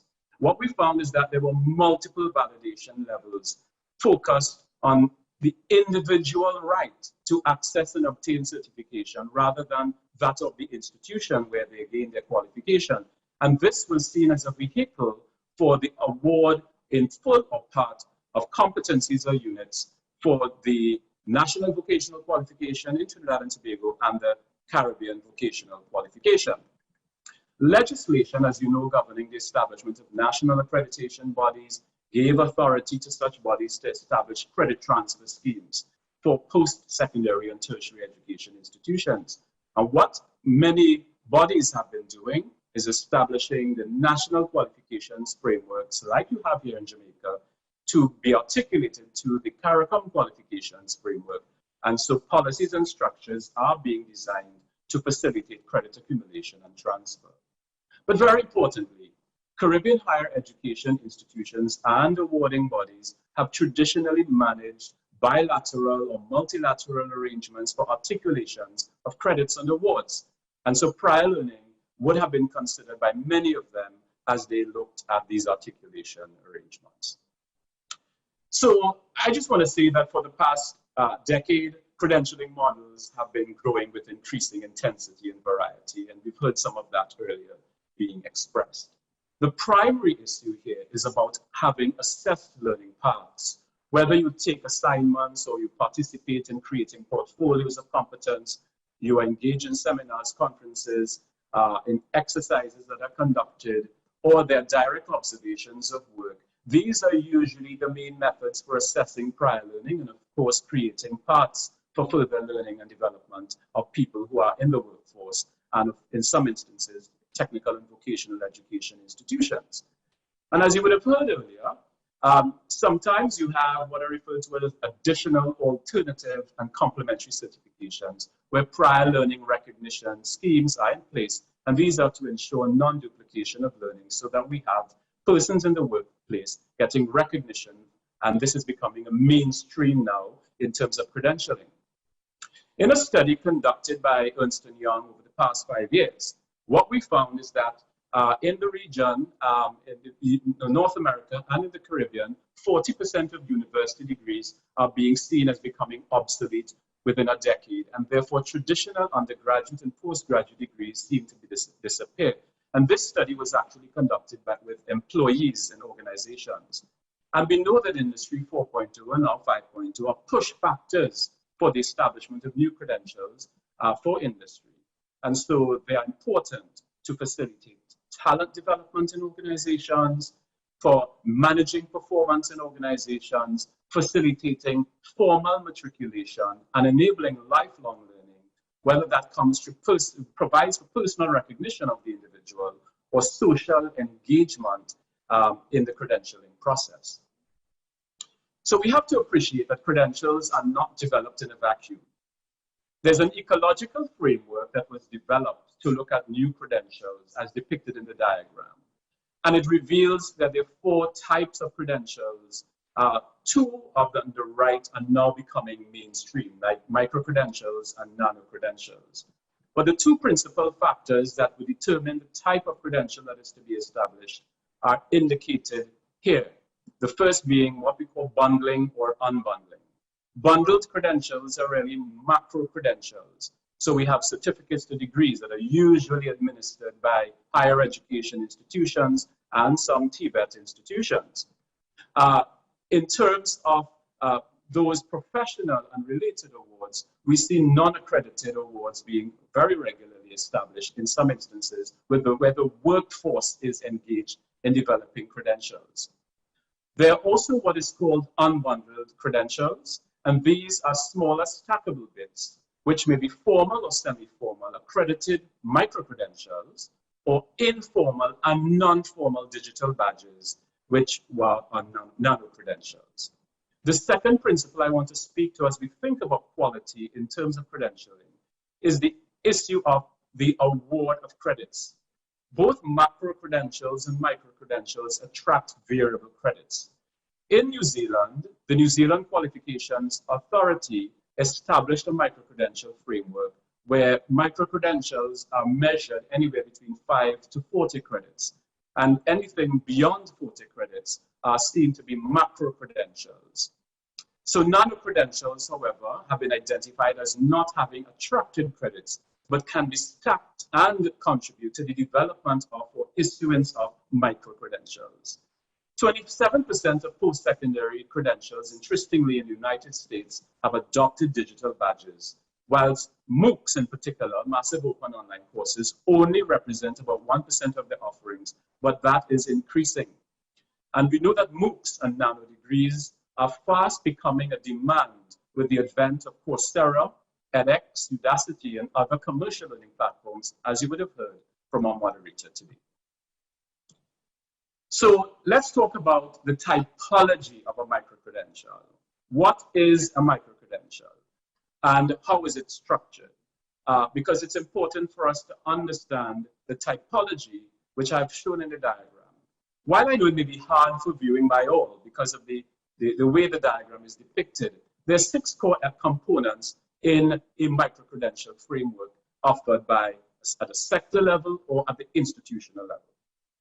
And the first we need to establish is the purpose of the micro-credential. For example, is it a pathway to receive a formal qualification?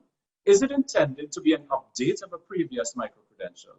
Is it a means to gain new technical skills or the transferable skills or transversal competencies that we want persons to acquire?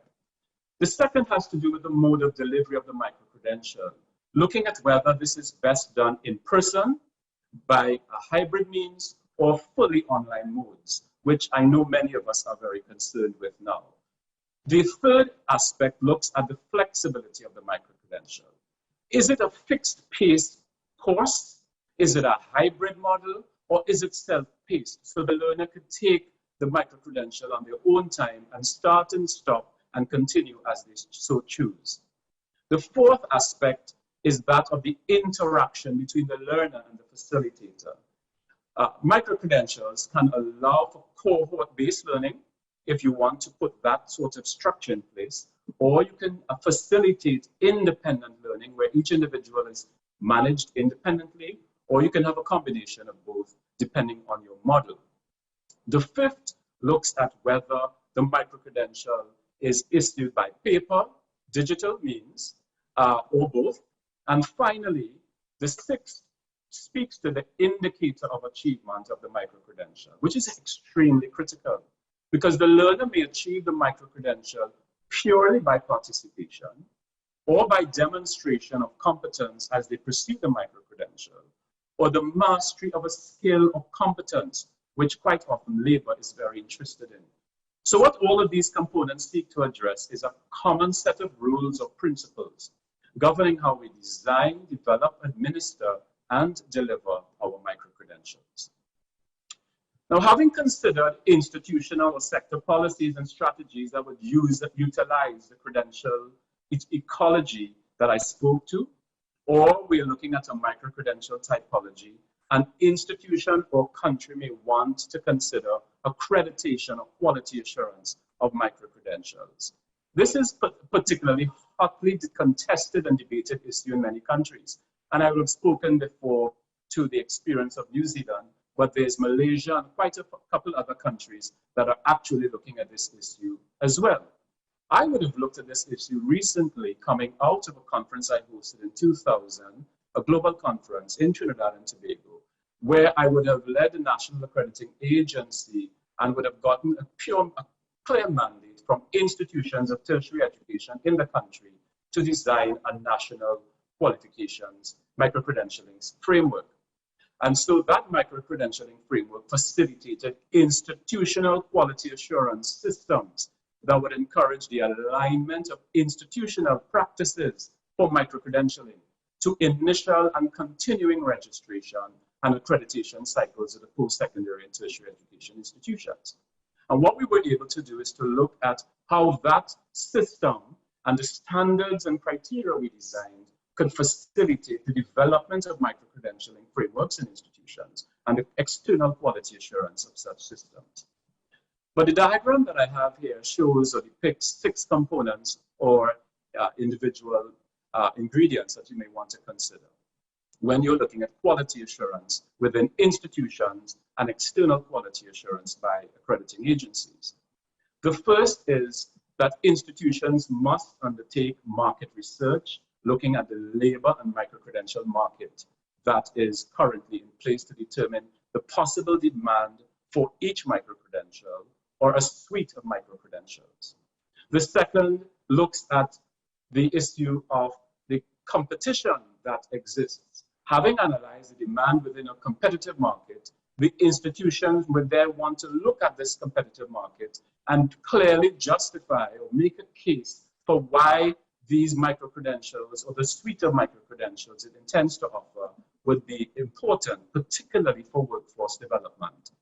The third would be the issues associated with designing the micro-credentialing system. The institutional micro-credential system should be designed to include the creation of single, multiple, or clusters of microcredentials, which capture clearly how prior learning assessment is conducted and utilized for the award of microcredentials. And the microcredentialing itself will work to facilitate employee competence. The fourth component looks at the issues associated with developing and approving the microcredentials. So there's a need for the institution to have a system in place for approving the microcredentials within the organization that would allow for external approval or recognition by a body that quality assures that institution. And the fifth talks about the processes by which the institution manages learning, assessment, and credentialing processes in accordance with its policies and strategies. So the assessment of prior learning is included during this stage to ensure that the institution has taken account of the learner's prior learning to ensure that there's no duplication of effort where that learning is concerned. And the final area looks at the quality assurance processes. The institution will have to undertake a quality assurance process to look at its overall system of microcredentialing. May need to want to examine the issues associated with a suite or cluster of microcredentials or individual microcredentials, depending on the preferred approach. So now I've come to my final thoughts, and thank you for listening to my presentation. Just to say that we cannot assure workforce quality through certification without adherence to quality frameworks and standards that are aligned to a national qualifications framework. The previous speaker would have identified some important considerations through an established qualifications framework that also supports alternative credentialing. So I wish to leave with you what I would regard as three very important recommendations that both policy organizations and regulatory organizations, including institutions offering new credentials, may want to think about when establishing frameworks and institutions. And so the first has to do with the issue of the philosophy, strategy, standards, and policy. The institutions and countries may want to determine the philosophy, the strategy, external quality assurance standards, and the policies that are needed to set up and deliver competency-based credentialing. Governance and management structures at such institutions should be introduced to ensure that the credentialing is legally recognized, accountable, and regulated to facilitate mobility of workers and, of course, persons who are accessing qualifications within an institution, moving from one microcredential to another, from a nano-credential to a micro-credential, or from micro-credentials to macro-credentials.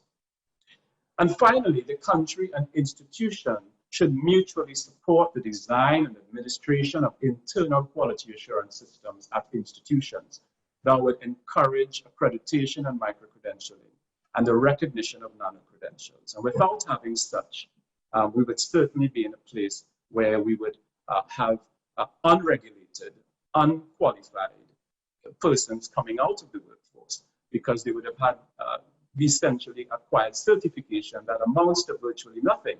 And therefore, we would not want to have our workers in our countries exposed to having certifications that are not quality assured. So I wish to thank J-TEC for affording me the opportunity today to make my 2 cents of a presentation for you. And I really hope it would assist you as you deliberate on developing a quality workforce through new credentialing models and the value that flexible learning plays overall. Thank you very much. Thank you, Dr. Ali. Just a point, your presentation was not being shown. So I really hope that you're able to email it to us so we could share it. Okay, I apologize. I thought it was being seen, and that's why I asked in the beginning if it was. But I will send it to you. All right, thank you. I'm going to allow for a couple of questions.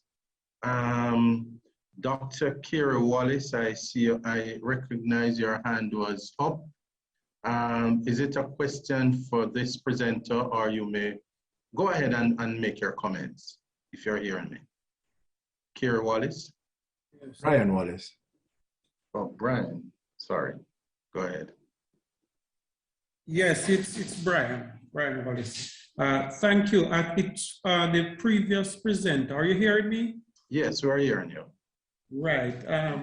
The question was relating to alternative learning, and I was just thinking about how can we now assess, especially in tertiary educational institutions, think about ways in which we could assess alternative learning as part of our prerequisite for entry into, because our system is very formal. We usually talk about the bachelor's, the master's level, and the doctorate. And so we want to look at how can we really, recognize alternative learning and treat it as part of the prerequisite for entry into tertiary educational institutions. All right, thank you. Let me take that question and point it to some sources. The previous presentation, as you said, was looking at the qualification framework. Well, Dr. Ali also touched on it. Here at J-TEC, they are doing a lot of work as it relates to registering qualification. So they are developing a qualification register, right? To list all qualifications and to map those qualifications so that both post-secondary institutions and the users of the system can know where they fit in accessing tertiary education. It's going to be, and I'm sure Dr. Black, listening to you, will promote soon the prior learning policy from J-TEC. I noted also we have Mrs. Sally Lawrence from the University of Technology, Jamaica, and they have a well-developed prior learning entry into their programs at UTech. And so you may want to look at the UTech model. But ideally, the qualification framework is to map qualifications that persons would have acquired over the years and to align it to where they want to go in terms of tertiary training. So I hope that answers your question. But you can get in touch with Dr. Black here at J-TEC because they're doing a lot of work as it relates to the National Qualification Register of Jamaica. You can also visit their website at qualifications.jtec, JTEC.gov.jm. All right. Thank you, Mr. Finnegan. May I just add to that? Yes, go ahead. Damien Black here. The prior learning assessment and recognition, and of course the conversation, and you would have heard Dr. Ali reference it, the whole matter of flexible learning pathways. You know, the government of Jamaica is focused at this particular point in time on ensuring that we do have a system of flexible learning pathways at all levels of the educational system, primarily secondary, tertiary, and then to be able to assure the alignment across. But what Dr. Wallace has indicated is a critical question and issue. And so you correctly identified the fact that we are assessing, and certainly we have had conversations with the Council of Community Colleges of Jamaica with respect to some of their qualifications and the other providers within Jamaica, including CXC, including City and Guilds, with respect to the alternative qualification that might suffice for accessing post-secondary, tertiary higher education. And so this is part of the agenda, and we will be proceeding accordingly. Thank you. Thank you. Thank you. Sandy Lawrence. Thank you very much. Yeah. Right. Any questions for Dr. Sandy Lawrence? Sandy Lawrence. Sandy, go ahead. Morning, colleagues. Good morning. So I want to raise a question. I noticed that we were told that the National Qualifications Registry is being developed. But I'm thinking that the focus of that will be on gathering information regarding qualifications that are offered within our tertiary educational institutions here. But I would want to ask, are there any plans to expand, whether it be the NQF or this particular qualifications registry, to facilitate the assessment of qualifications obtained outside of the region that person might want to use to matriculate into our programs? So for example, a number of different kinds of qualifications, especially from the United States and the UK and even from Africa, that have come across my desk. There are challenges in assessing these because there really isn't a framework that exists to determine, at what point, at what level do these qualifications match up to the matriculation requirements for our institutions.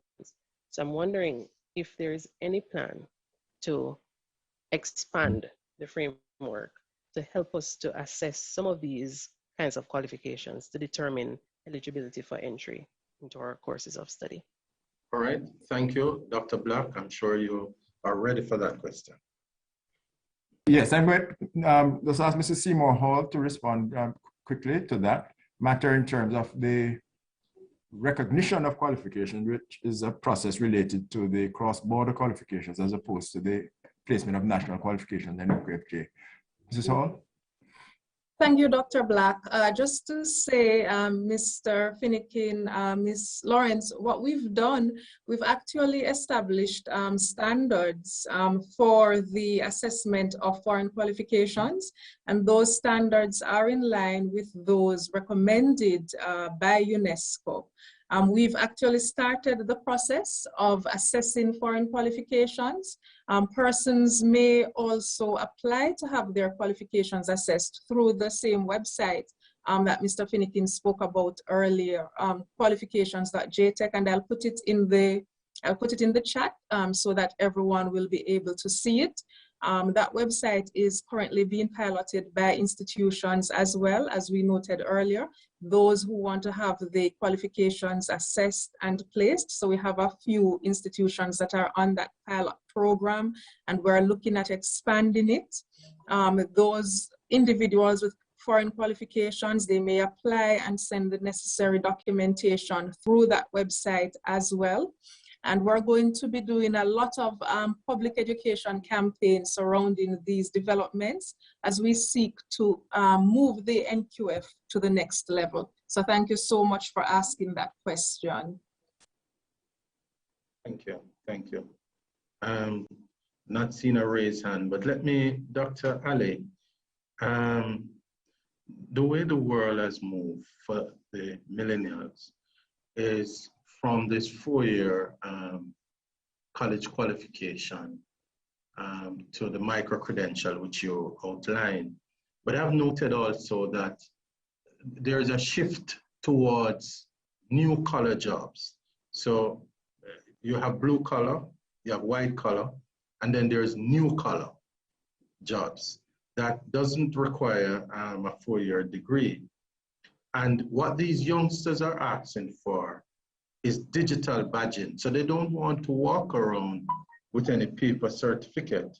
They want to have their qualification on their phone, so they can just email it when they go to an interview, etc., etc. What's your experience with digital badging?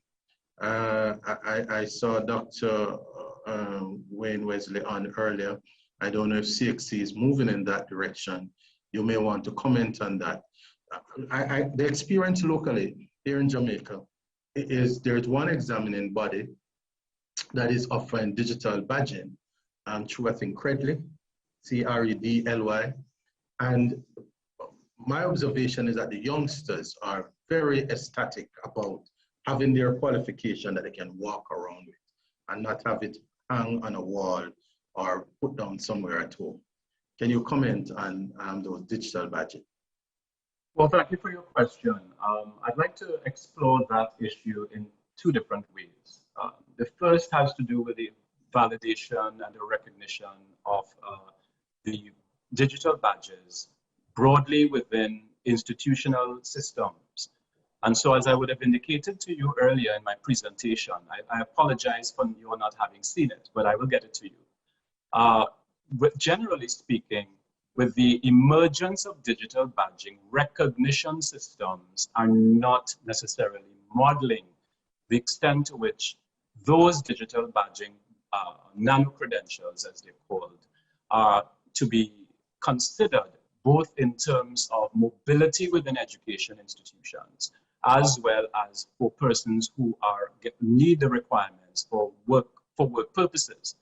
Now, we also recognize a number of entrepreneurs who are emerging, and we have a lot of digital entrepreneurs who are emerging.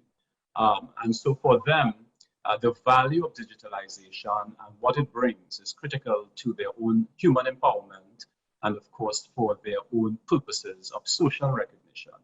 So countries need to, first of all, put the necessary frameworks in place to ensure clear articulation between nano-credentials, i.e. digital badges, micro-credentials, i.e. if we are talking about MOOCs, which are primarily online, or other forms of credentialing in the workforce, and of course the macro-credentialing, the traditional degrees offered. And that would allow, once we have the systems in place, there will be a more seamless articulation and mobility of learners across the system. The second comment I would like to make, and you've asked the questions about CXE. So we are exploring that generally, but in the context of professional development for those persons who are part of our education ecosystem and provide services to learners. And so, as you are aware, our primary remit is to work with teachers and persons who are in the assessment area to facilitate their competency development and the extent to which they are recognized through these alternative credentials so that they can contribute to their disciplines where they're employed, their fields where they're employed, whether they're in the classroom or they're administrators, or they're working even outside of the traditional education constructs. So our focus is with our Learning Institute that we are currently remodeling. And of course, for us, micro-credentialing and nano-credentialing are very critical steps. But having said that, while we might put our own recognition framework and schemes in place to support the recognition by us, we need to be assured that countries have similar systems in place that allows for the recognition of those persons, whether they are through the ministries of education and the relevant teachers' unions, etc. And finally, as it regards CXE as an organization, we have actually been taking steps to provide digital badges to our employees. And so we have what is called the Respect Initiative, which provides recognition for employees for work performed, particularly new initiatives and ideas that have gelled within the organization. And so our Respect Initiative provides for employees within the workforce to be recognized. And those digital badges provide that opportunity for them for mobility as well and for recognition for further employment.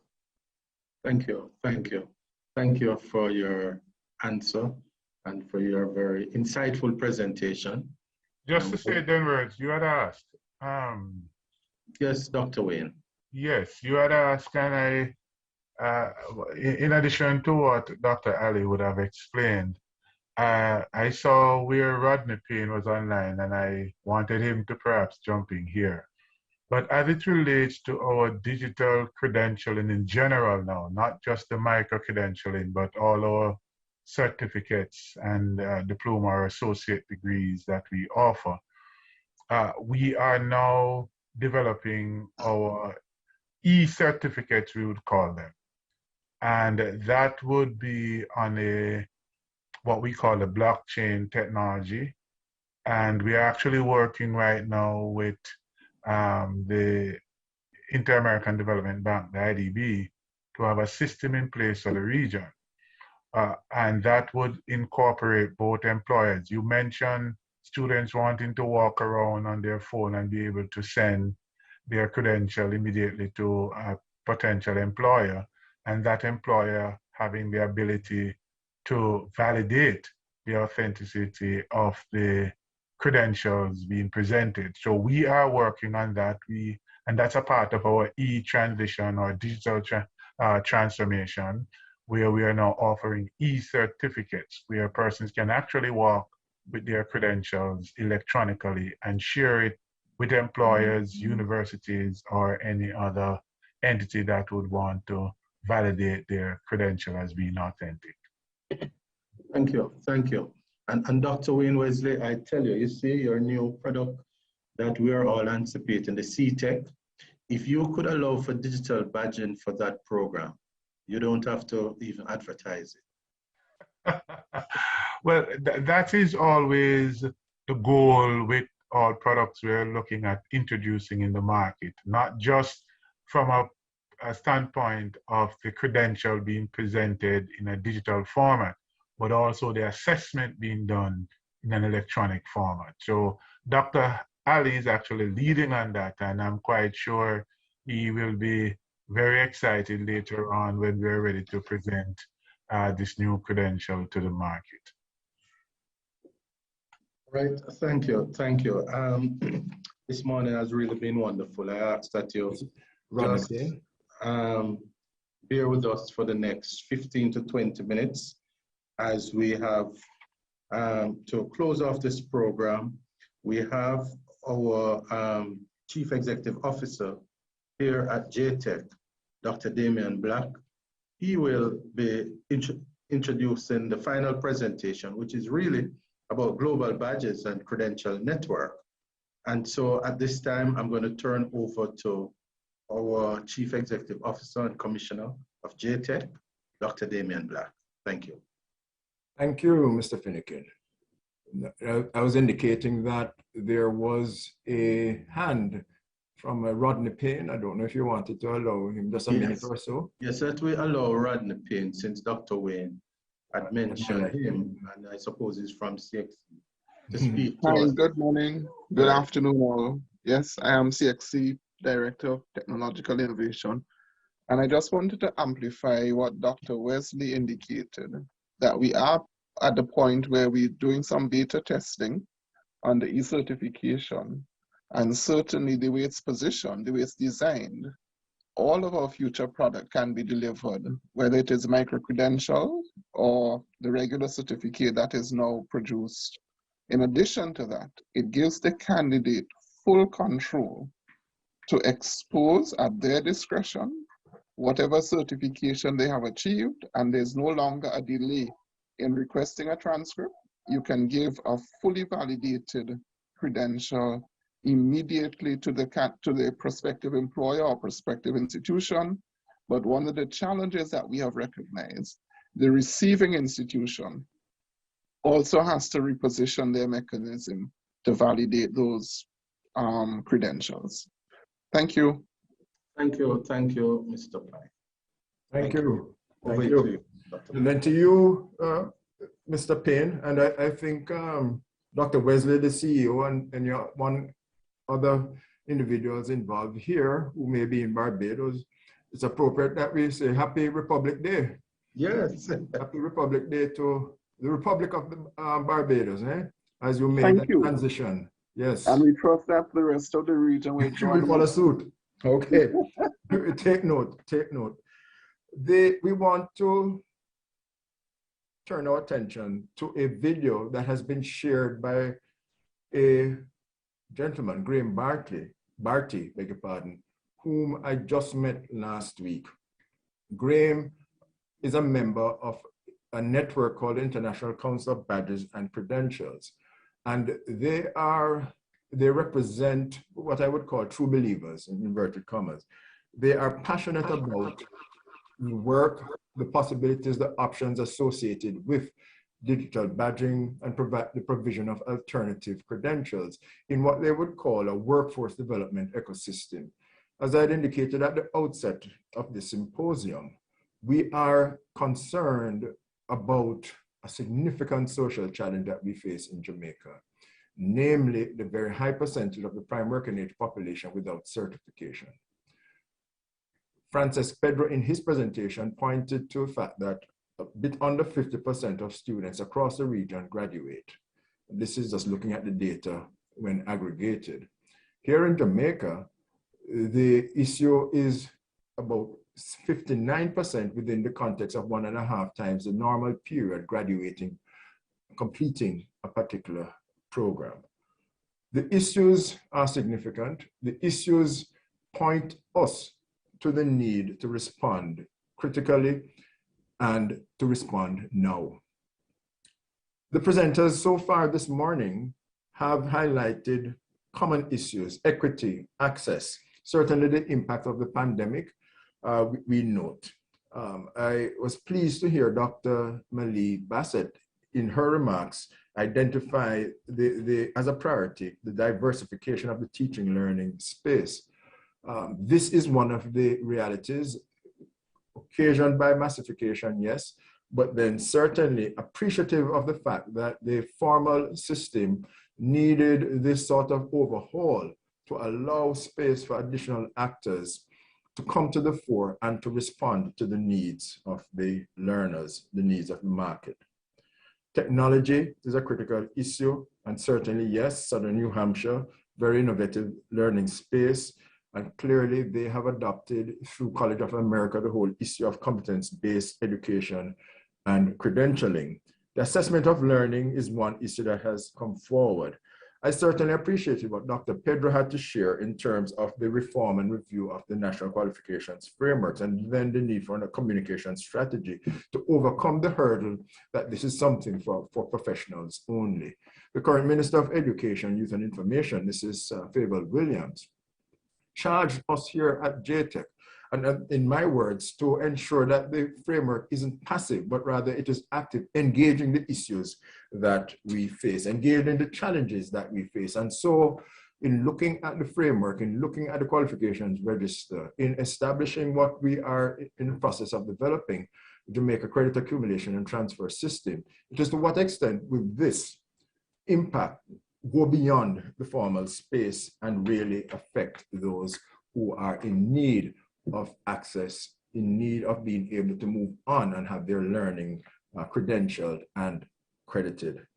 I certainly accept Dr. Ali's points about the philosophy, strategy, and standards for alternative credential in terms of ensuring that they are formed and awarded in keeping with globally benchmark standards. The critical matter, therefore, of this other group that I'm going to introduce, and they will be shared with us via video, because even as we are meeting in this symposium, they are holding their first symposium in Berlin, Germany, as we gather. And so the wonderful group of professionals across the world, and indeed looking at this matter, as I said, of crafting a workforce development ecosystem. What would it look like? Certainly from the perspective of the regulator, Jamaica Tertiary Education Commission, regulation and compliance in order to satisfy, as you said, Dr. Ali, the requirements of quality, and that those with the credentials are able to use them to move in employment, to move in learning, additional learning, and then certainly migration, and to be able then to access opportunities given the affirmation and recognition of the credentials that they would hold. And so regulation and compliance, supporting career mobility, looking at worker skills, engagement, the tools, being able to assess what is required, you name it.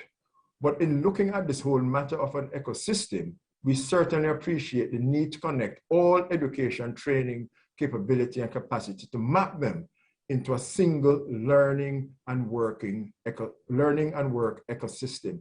And this is what the project, that this conversation today will see us crafting in Jamaica, a human resource development strategy that incorporates and facilitates through the formal higher education system, utilizing the capacity and the capabilities within these institutions, within the workplace, within our human resource management practitioners, within the many training entities, with credentialed individuals, accredited individuals, being able to facilitate the credentialing that will be required. And then looking at the vehicles through which the credentialing will occur. So what are the key building blocks? What are the sequences for the deployment of those blocks? We want now to look at a conversation that we will be having as we move forward in this particular project. I invite you therefore to listen, to view and listen to this presentation. Thank you. Good morning. My name is Graham Barty. I'm representing the International Council of Badges and Credentials, and I'm the co-lead of the Workforce Development and Engagement Work Group, and I'm going to talk to you a little bit about that this morning.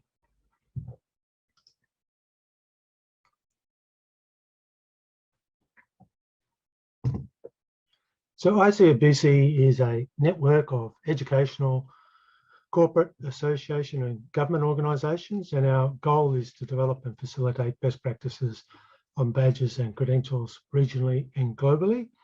And a link to the various working groups in ICFBC is shown here.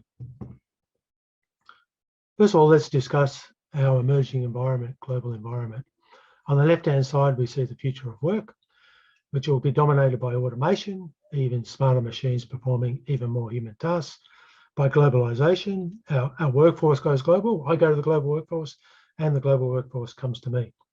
And collaboration. I'm involved in many jobs with many employers and often at the same time. And the future of personal use is now ubiquitous digital access. We already manage our life online, and according to Stanford University, there's no such thing as going offline anymore. And we're moving beyond social media alone. It's about our personal data, our managing that data, privacy controls, and using it for the purposes that I want to use it for, when I want to use it. And in the middle, we have this huge demographic change occurring with very large populations of young people emerging into the workforce. You know, the global talent pool of the future will come from these markets, hundreds of millions of young school graduates. So that means that our digital learner environment will change. These hundreds of millions of learners now have digital access to learning and training for the first time. They've got the internet, they have mobile smart devices, and they're ready to engage. They've emerged into a TikTok generation. They're digitally savvy, they're influencers, they create their own YouTube channels. And from an employer's point of view, we're seeing a new demand in this digital environment for future skills to manage these new tools and capabilities more effectively. And of course, we're now talking about transitioning to lifelong learning and career management, not just participate in a degree once and never be trained again. And I'm sure you're all familiar with that. So what do workers want? Well, according to this Canadian survey, it's quite simple. They want training that will get them a job, perhaps under the Great Resignation and post-pandemic, some of those things will change in what that represents. But they want affordable training, they want flexible courses when they can undertake them, the time of their choosing. They want the courses to be accessible in the way that they can find them and participate in them. And they also want pathways to formal education. And that same survey said that employers want more than just a technical skill. They want durable skills. And America Succeeds refers to durable skills as the technical competency in the skill itself, but it also refers to the character of an individual to be able to participate in a work environment. And they also want competencies to be accredited. They want to be satisfied that that individual has been proven to be able to do the tasks they say they can. And of course, their ultimate goal, which they clearly state, is increased productivity and efficiency and improve return on investment and profitability. Makes sense. The Future Skills Centre of Canada, I think, has come up with a very interesting definition for digital fluency for the workforce, which we find interesting.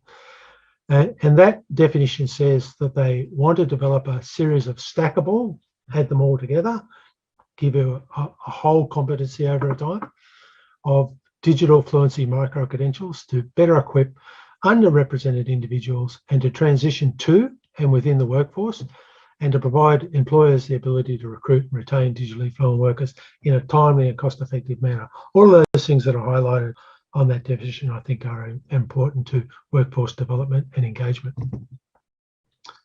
And so we know that there's an increasing role for micro-credentials. UNESCO defines credentials as macro-credentials and micro-credentials. Macro-credentials are mostly tertiary or diplomas, formal institutions, higher level learning. And micro-credentials can be non-formal, informal. So a good example of a non-formal micro-credential would be the use of Grammarly. Grammarly sends you a report regularly about your Grammarly activity, your spelling mistakes, how much content you've produced, how you compare to others, and gives you a badge. Now, if I was a young person in one of those emerging markets looking for a job in journalism or media or reporting, I've got something that I can show to a potential employer that I can write and that I have a competency in that particular skill set that might be attractive to them. It's not formal, there's no certification, there's no assessment, it's just Grammarly choosing to decide what my performance is, but it's free and it gives me something to talk to an employer about. I think that's important. And informal, I think a good example of that is these YouTube influencer type channels. So if you're a young 15 or 16-year-old boy or girl in one of these environments, you've got a particular skill set in music or some form of creative activity, and you create a YouTube channel, you pick up 2 million subscribers, you get 1 million views a posting, and you monetize that.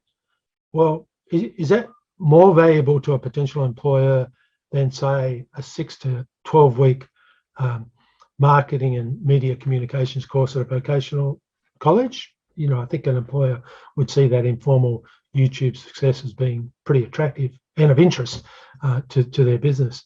And of course, in your environment, we now have formal training, which of course is always important, but because of cost and access and physical presence is becoming harder to attain, I guess. So in the case of higher education, there is a supplementary role for micro-credentials, and I've got a chart to show you that. It's clearly critical for employers, particularly very large employers like IBM.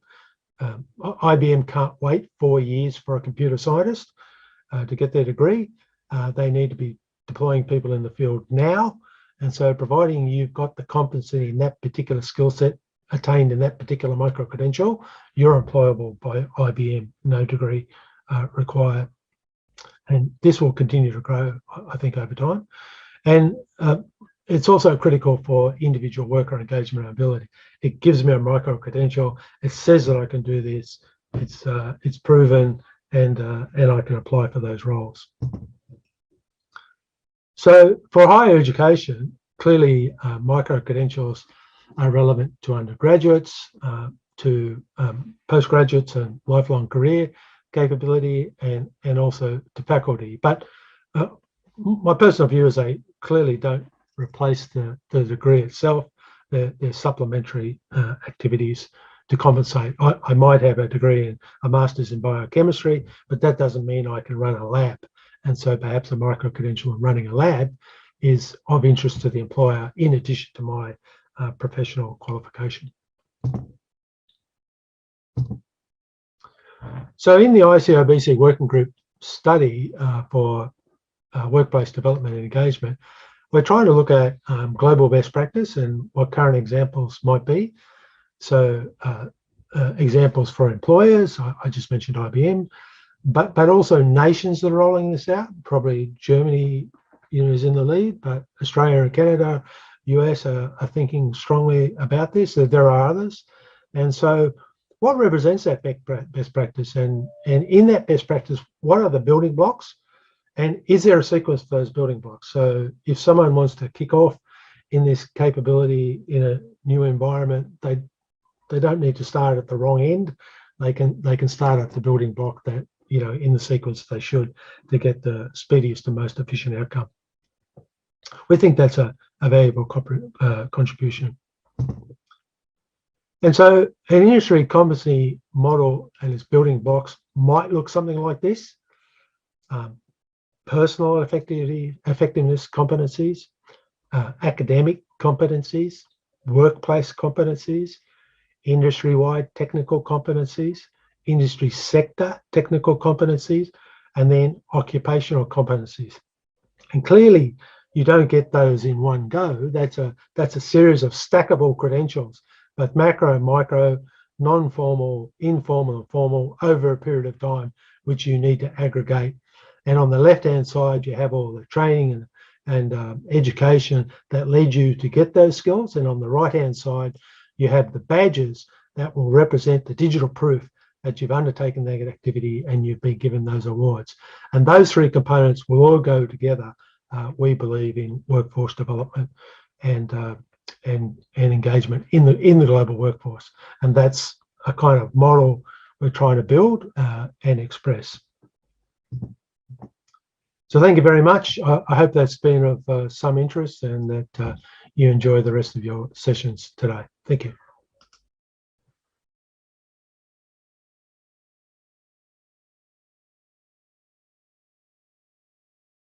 By video, and we want to acknowledge this group. They will participate with us in terms of the journey that we are embarking on. And indeed, as I said in the outset of my remarks a while ago, we certainly appreciate the contributions today of all who have shared and spoken.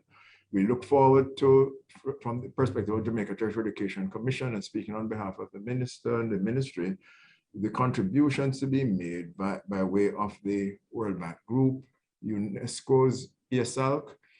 Certainly we will continue to interface with CXC in looking at their credentialing, and indeed the ICOBC, as we pull together the task force to move ahead with the goal of strategically responding to the gaps where certification, continuing education and training are concerned, and being able to reduce the levels, very high levels, unfortunately so, the negative impact on productivity, just being able to progress personally and professionally within Jamaica. And so thank you so very much. Over to you, Mr. Finnegan. Thank you, Dr. Black. I really want to extend thanks to Dr. Roberto Meli Bassett for sharing with us today. I also want to extend thanks to Francesco, Pedro, and Dr. Ali, and all you individuals who found the time to be here. The video will be up, and so you can go and share with your colleagues. The J-TEC will be having a similar forum, more in a local perspective, early next year. So look out for those activities. The discussion is critical if we are going to move this economy forward, if we're going to build our workforce. Certification, enhancing workforce quality through certification is paramount for our region. A certified worker is far more competent in most cases. They pay attention to safety, and their self-esteem tend to go up about tenfold, having a certificate to show for the work they're doing. There's too many Jamaicans who are working in fields that they do not have certificate to show for their work. And so we look forward to the work being done by J-TEC as it relates to the qualification register.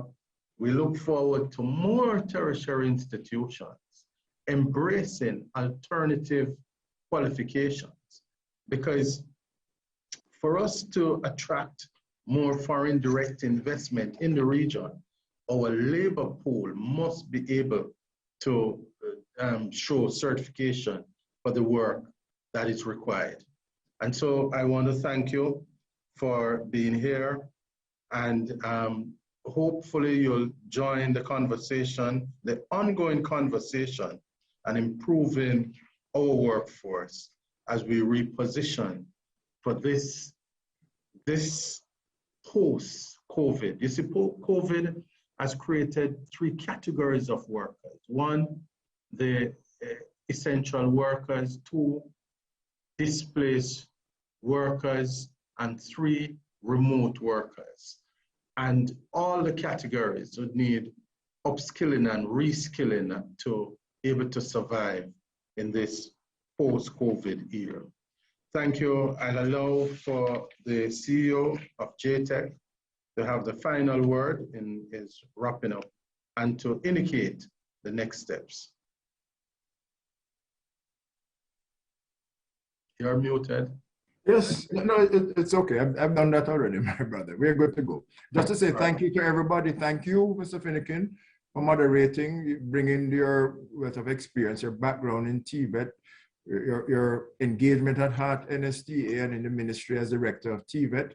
I know your colleagues are on. I see my good friend Orville Plummer is on board. Welcome, Orville. So we're just acknowledging everyone who joined, and we are looking forward certainly to the progress continuing. Okay, good. So thank you all very much. Thank you.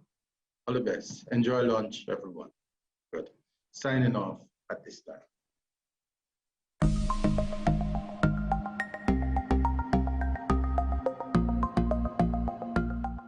Do you have a skill? Do you have a certificate to show that you are qualified? A degree perhaps? Are you wondering what your qualification is worth? If so, you need to know about the National Qualifications Framework of Jamaica, the NQFJ. I am Monique Price, and I'll be telling you about the NQFJ. It is a tool that classifies all qualifications in the country. It recognizes qualifications, knowledge, and skills.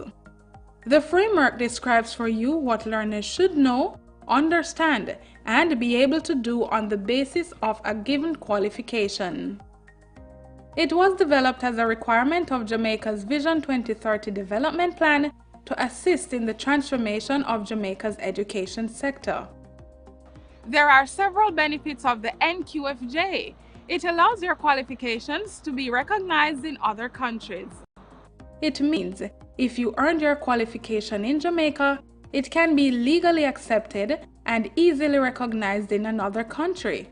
It shows the equivalency of qualifications across learning sectors and regions around the globe. It increases access to higher education through flexible learning pathways that recognize formal, informal, and non-formal learning. It sets standards that evaluate the quality, validity, and relevance of qualifications. There are 10 established qualification levels, ranging from Access 1, which is basic, to doctoral studies. The NQFJ covers all learning sectors including general, secondary, technical and vocational, and tertiary education. Plus, it allows for the development of prior learning assessment and recognition, as well as credit accumulation and transfer systems. All qualifications placed under the framework are national qualifications provided by entities legally operating in Jamaica. For further details on how the NQFJ works, please visit jtec.gov.jm or call 876-977-5115. Go higher, move up the levels with the NQFJ.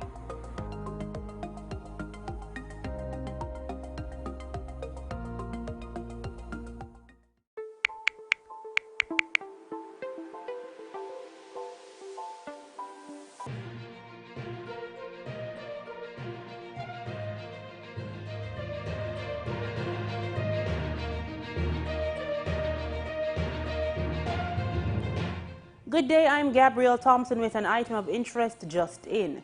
The Jamaica Tertiary Education Commission, J-TEC, is reporting that persons who have learned skills and competencies through experience are now able to get qualified. This is done through the Prior Learning Assessment and Recognition (PLAR) component of the Commission's National Qualification Framework of Jamaica, NQFJ. The PLAR identifies, documents, and assesses prior learning. Getting qualified through PLAR is for persons who have gained experience in various jobs and voluntary activities through a hobby, interests, independent study, or through training courses. Assessing prior learning takes into consideration your portfolio. Results of a challenge exam. This component of the NQFJ include eliminating learning duplication. It increases self-confidence in learners, validates learning through work and life experience, identifies areas that require further study, and encourages learners to pursue further communication. J-TEC says people who fall in these categories are capable of getting hired because they can actively demonstrate their skills through the portfolio of work they have developed. Stay tuned for more items of interest. So go call mommy about this. So good.